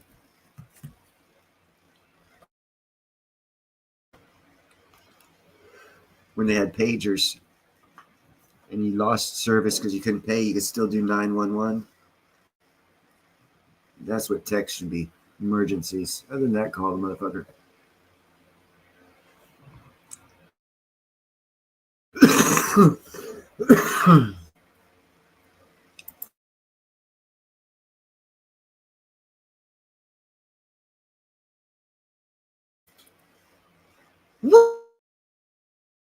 Love it.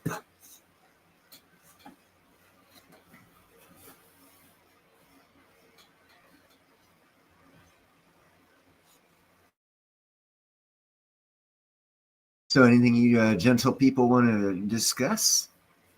Any current events that you'd want to chat about?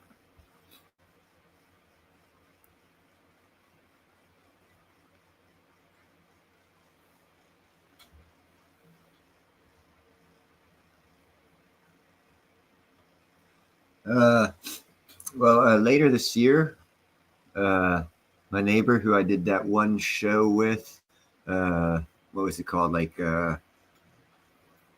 fucking West Coast podcast or something like that. I don't know what it's. We sat down and smoked pot and just talked shit. We're going to do another show in October when I cut my plants down, if no one steals them. And I'm going to take like one bud of, 3 or 4 foot long bud. And we're going to do a farce of like Darth Vader, Luke Skywalker, but using buds as lightsabers instead. It's going to be funny as shit.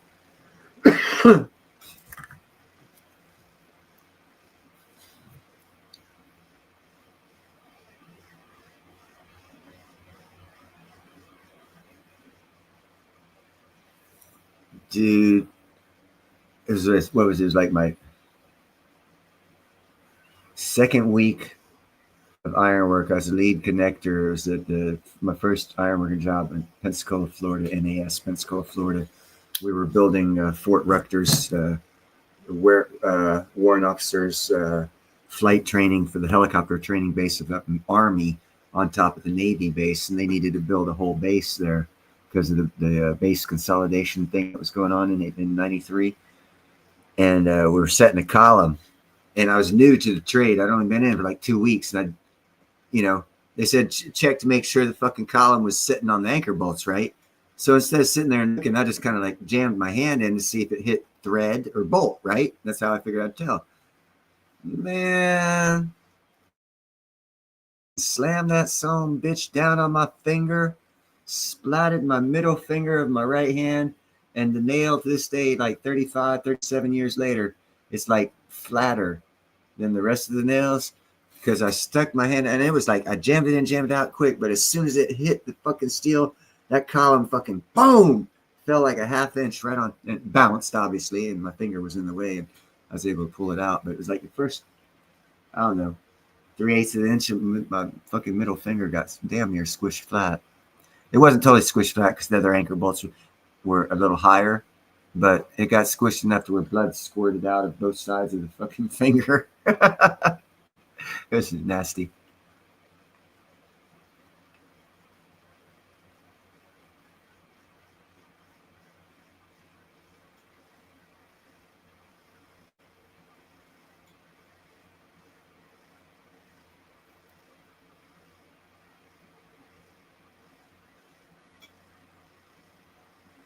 I'm not pretending, bro.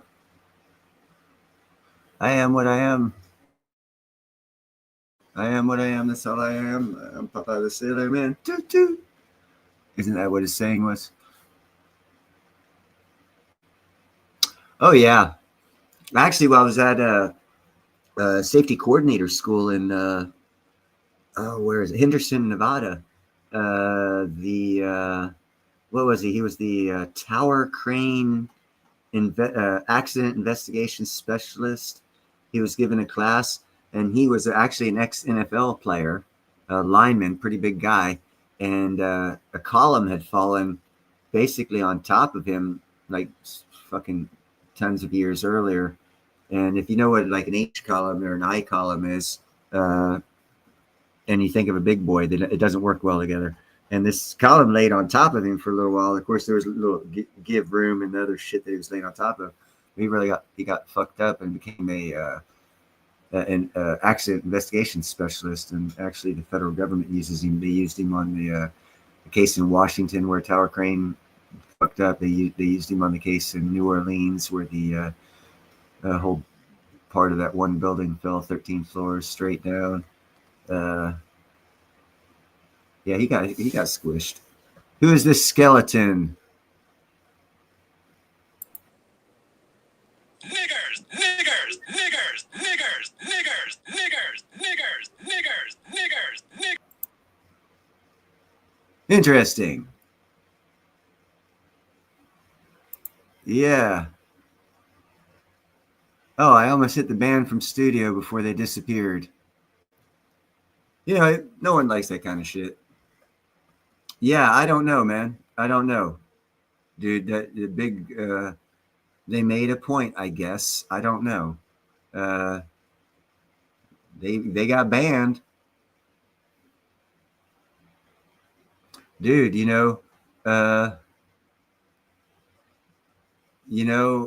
dude, I'm shocked too. As he was doing that shit, I was clicking the buttons to fucking permanently ban him. I had it on red at the bottom, and as soon as I was gonna click it, he jumped down. I was working as fast as I could.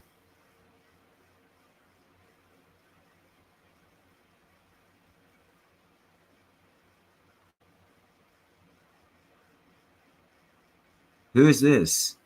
Is SIPT Officer Skeleton?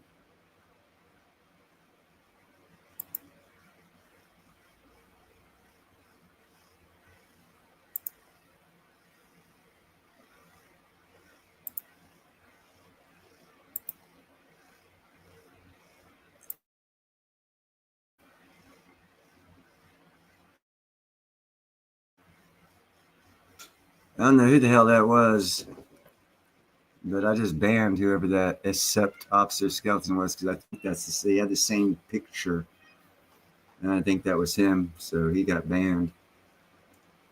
I don't tolerate that shit. Yeah, I don't tolerate that shit, Gerald. The color of your mitochondria has shit to do with who you are.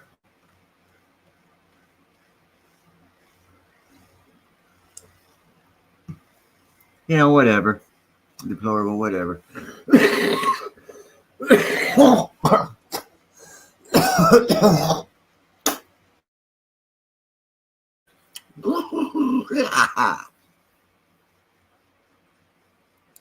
People gonna hate. Can't do nothing about it, man. I'm already over it. I hope it didn't affect anyone in the chat. If it did, get over it. Nothing I can do about it. Sorry. And because I can't do nothing about it, might as well get over it. Because then that would make that individual's purpose, whatever the fuck it was, more valid. So to devalue what they were trying to do, forget about them.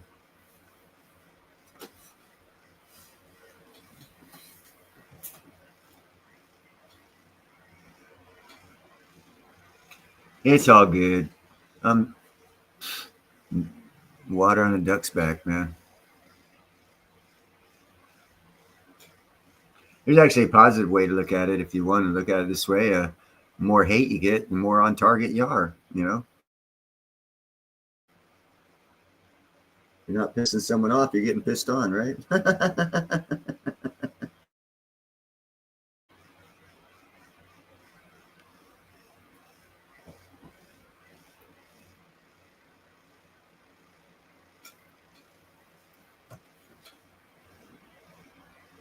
Yeah, you know, I've gotten a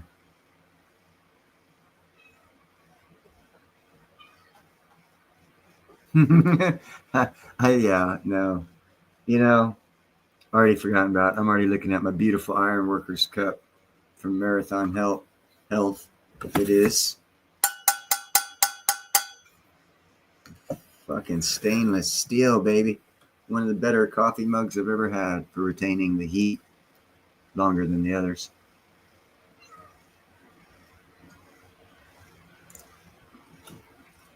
That's called sandbagging, deplorable. It's a psychological term. It's very effective if you're a fighter and you have great psychological control over yourself to where you don't let it take over you.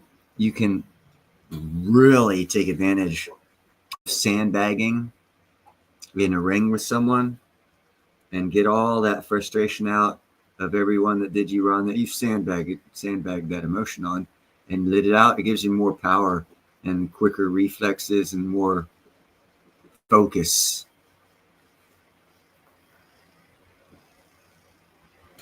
That's how my second month being in the Army, I was able to procure a silver medal in the boxing. I was fast tracked because I sandbagged a lot of shit as a kid. And when someone hopped in the ring with me and I had an opportunity to let my frustrations out, I took it out on whoever the fuck was on the other end of that ring. And it usually didn't work out well for him, you know, and it didn't work out real fast, which accelerated me to the Army boxing team in 1985, which got me the silver medal. It was mostly sandbagging and my natural speed, I guess. That had something to do with it. And my dad was a Golden Gloves boxer and taught me a little bit. That probably had a little something to do with it. But sandbagging and all those emotions when I got in the ring, unloading that onto a physical target was liberating.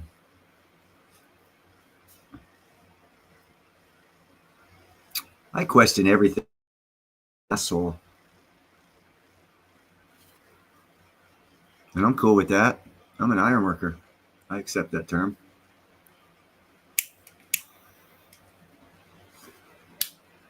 Usually the person who calls me asshole can't, because we can't get on with the conversation after that. They think it's like an ending conversation to anything. You're an asshole. Okay.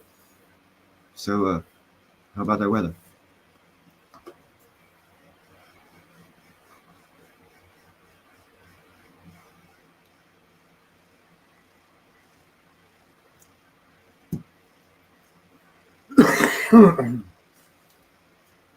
So any other subjects we want to talk about? Want to talk about mini Tesla houses? I don't have any videos ready for that. $6,000 or $7,000 Tesla robot that people will be very disappointed in because it doesn't do any of the features they're hoping it'll do when they get it. It's a companion only robot.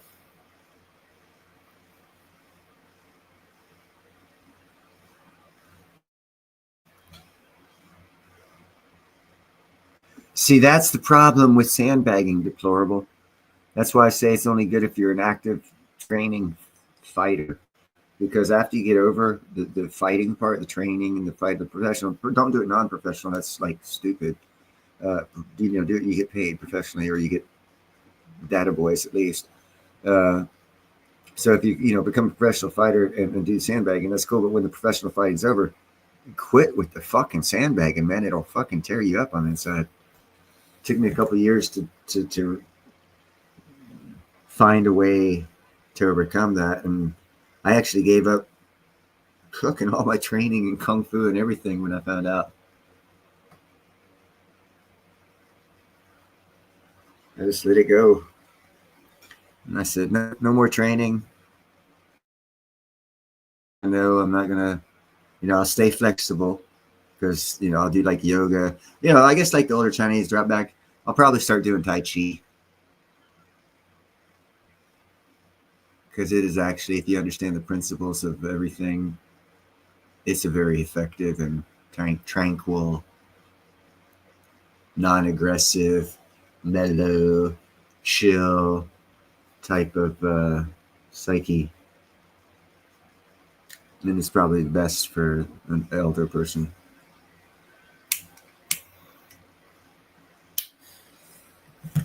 I know out here in Golden Gate Park, there's a lot of people doing Tai Chi.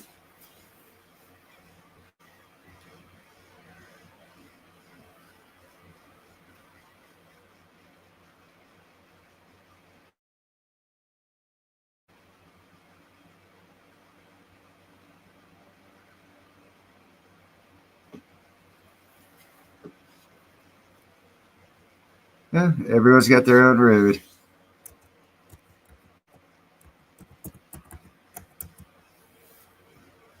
I've chosen solitude by choice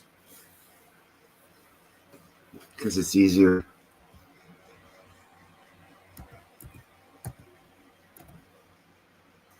It's easier than being a cheesy. Yeah, no, because I don't like appeasing other people and lying to them to make them feel good. And typically that's what people want. And it sucks. But then you get cats.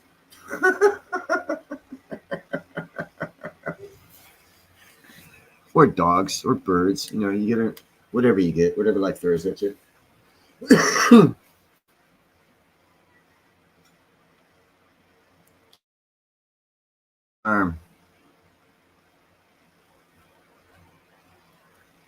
Or, you know, a couple acres with your house to where you can do a selective procurement of plants and trees that you enjoy to eat.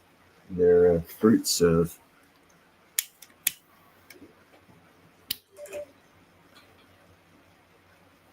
I'm very seriously looking at 2.6 acre place,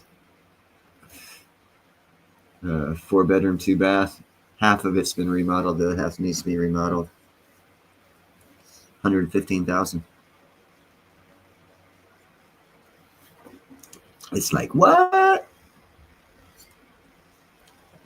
I've been in California so long, I never knew houses were that cheap.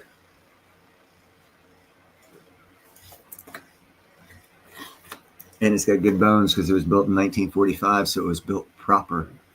So as long as anything is replaced, it's replaced the same way as what was there. That's a solid fucking house.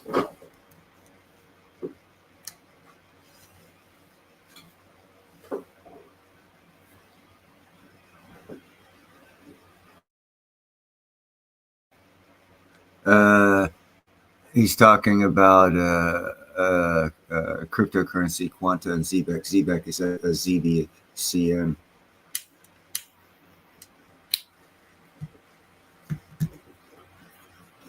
And this right here is a stock, along with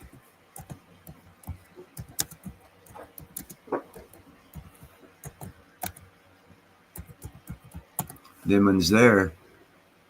Oh, nope, nope. That one's no good. That one.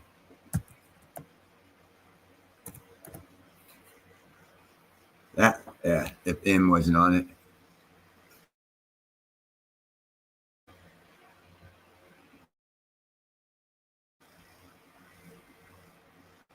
But it goes back to everyone's right when it comes to El Salvador and Bitcoin and Burkina Faso with gold. Those are two systems the powers that be are looking at for economics, and what they're going to do is incorporate both into one. And they can do that if they have two experiments, which is El Salvador or Ecuador, whichever one it is. I keep forgetting. And Burkina Faso, which is pure gold. So those is going to be the American economy, a digital hard asset economy. And they're feeding us the maximalist point of view so that people don't see the big picture because they're hearing from Maximus. No, it's gold and silver, physical only. Oh, no, it's digital and crypto only.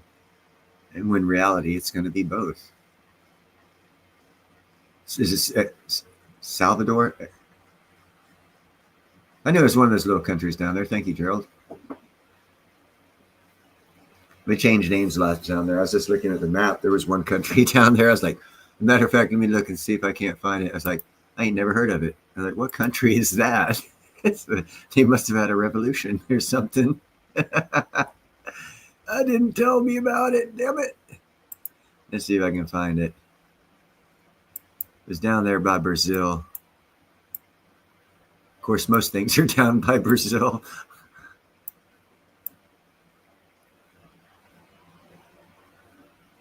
It might have been a province of Bolivia. Let's see, let's scope in here.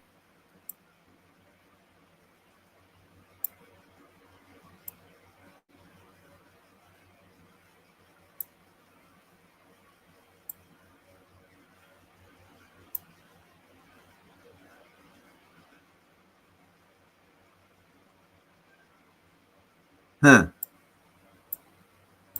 No, because it has all the states there. There's Uruguay. Where the fuck was it?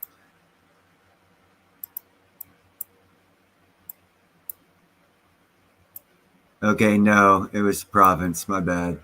And it was in Argentina. I thought it was a country. I was like, what the hell? But it was a province name that's on the map. I didn't know any of the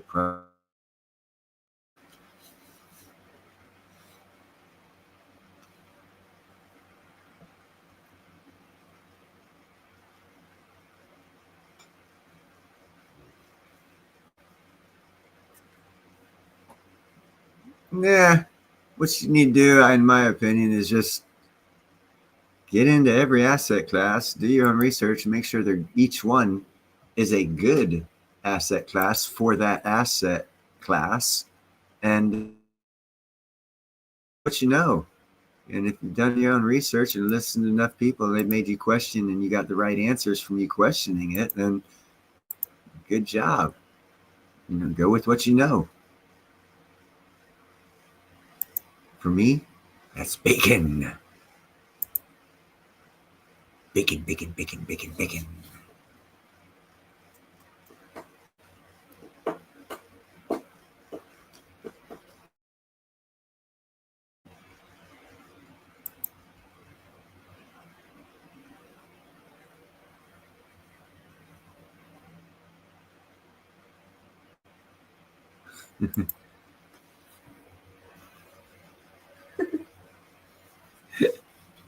I'm sorry, I'm laughing at the kitty cats and their interactions. Have different personalities and pass each other differently because of their personalities with each other. It's cool to see, observe. But anyhow, where's silver going? Any predictions for the next short term? Let's go week. By next Friday, what do you think silver price will be, guys? I wasn't asking you. I know, be quiet.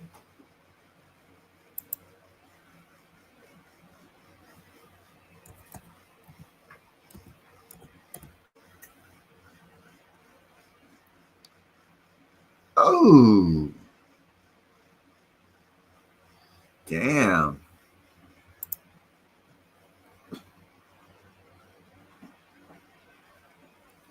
Right now it says silver's at 37.02. That's a far cry from 40.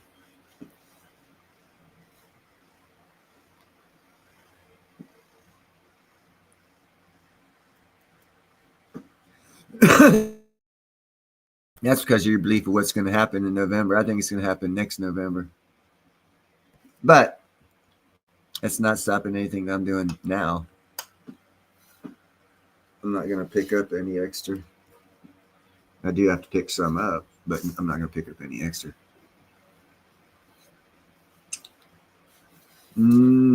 I will hopefully find time, Zardos, to go to Zambia. But before I go there, I'm going to get shit going around the Mobile, Alabama area with my lightning crystal and with the yacht and the festival events property. And then in dealing with the Alabama government, I will find out if they have like sister cities in Africa and regions and whatnot. And I will use connections from the Alabama government to facilitate meetings with the Zambian government for my BID idea. So that way it goes through official channels and no one can fuck me when I go down there and turn it out, and also give them the elephant fencing system. But that's how I'm going to do that one. And it's not going to happen until I get the right people, until I can get to meet and find out who the right people are to talk to in the Alabama state government that can help facilitate that. Because the last time I tried it, it was through a nonprofit, and it did not go well at all. They made let's see, 1, 2, 3. They made 5 figures. I got fucked. But they got fucked too, but they still made $30,000. And I guess that was their objective, so they did okay.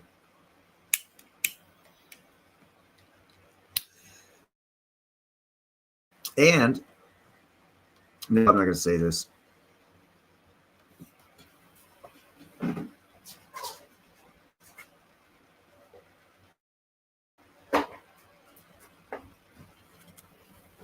Yeah. No, I'll go to Africa only in that manner, unless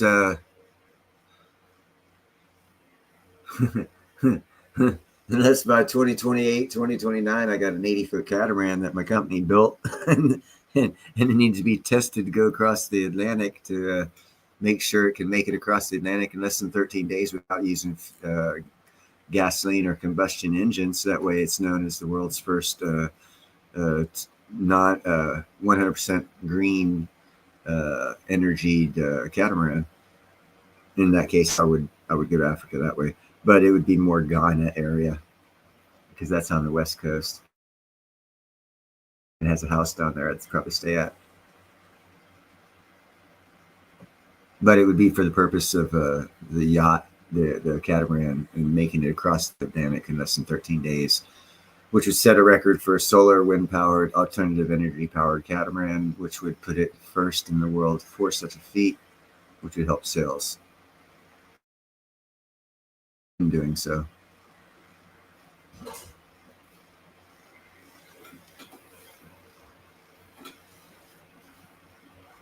Green's the way to go. It's just not the way they're looking, not the way they sold us. Green as in alternative energies, not, well, not the solar that we know now, and damn sure not wind power as we know it now. Because it's more destructive to the wildlife, the birds, the avians. And it's fucked up to the skyline, man. There's a lot better ways. If you look at wave energy, you want something that's consistent. Yeah.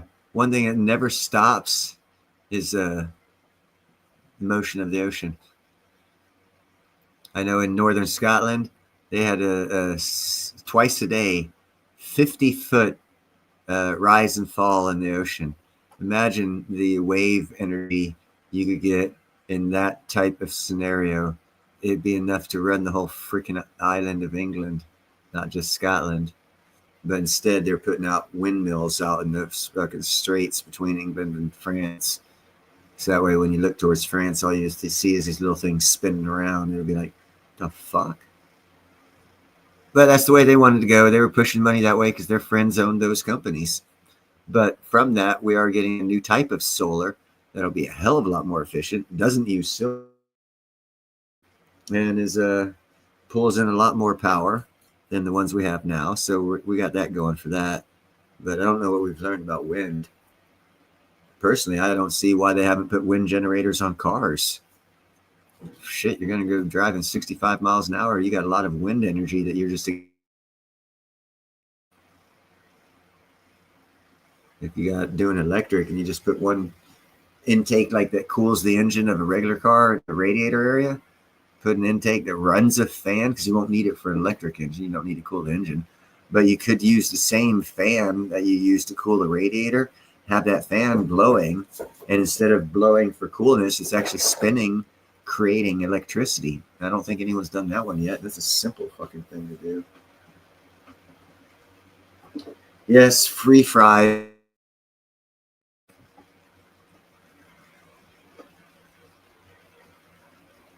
Hopefully a couple people's brains are spinning going, holy fuck, that's a multi-million-dollar idea. Maybe I ought to do that.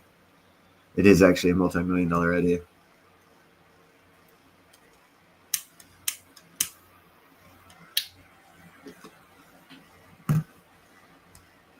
I got lots of them.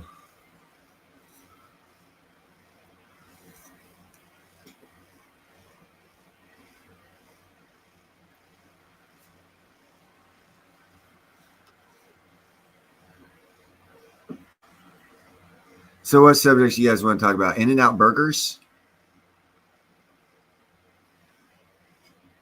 I haven't been to an In-N-Out burger in a while. Last time I went there, they were fucking disgustingly greasily good.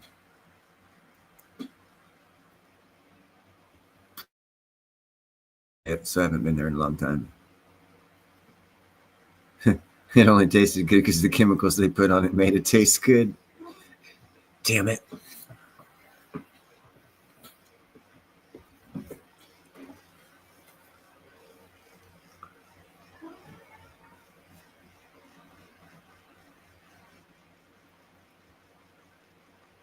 All right, well, I'm in this live stream. We've been going for about 2 hours now, and it seems like no one wants to bring up anything to talk about. So I'm going to end this. You guys have a great week ahead.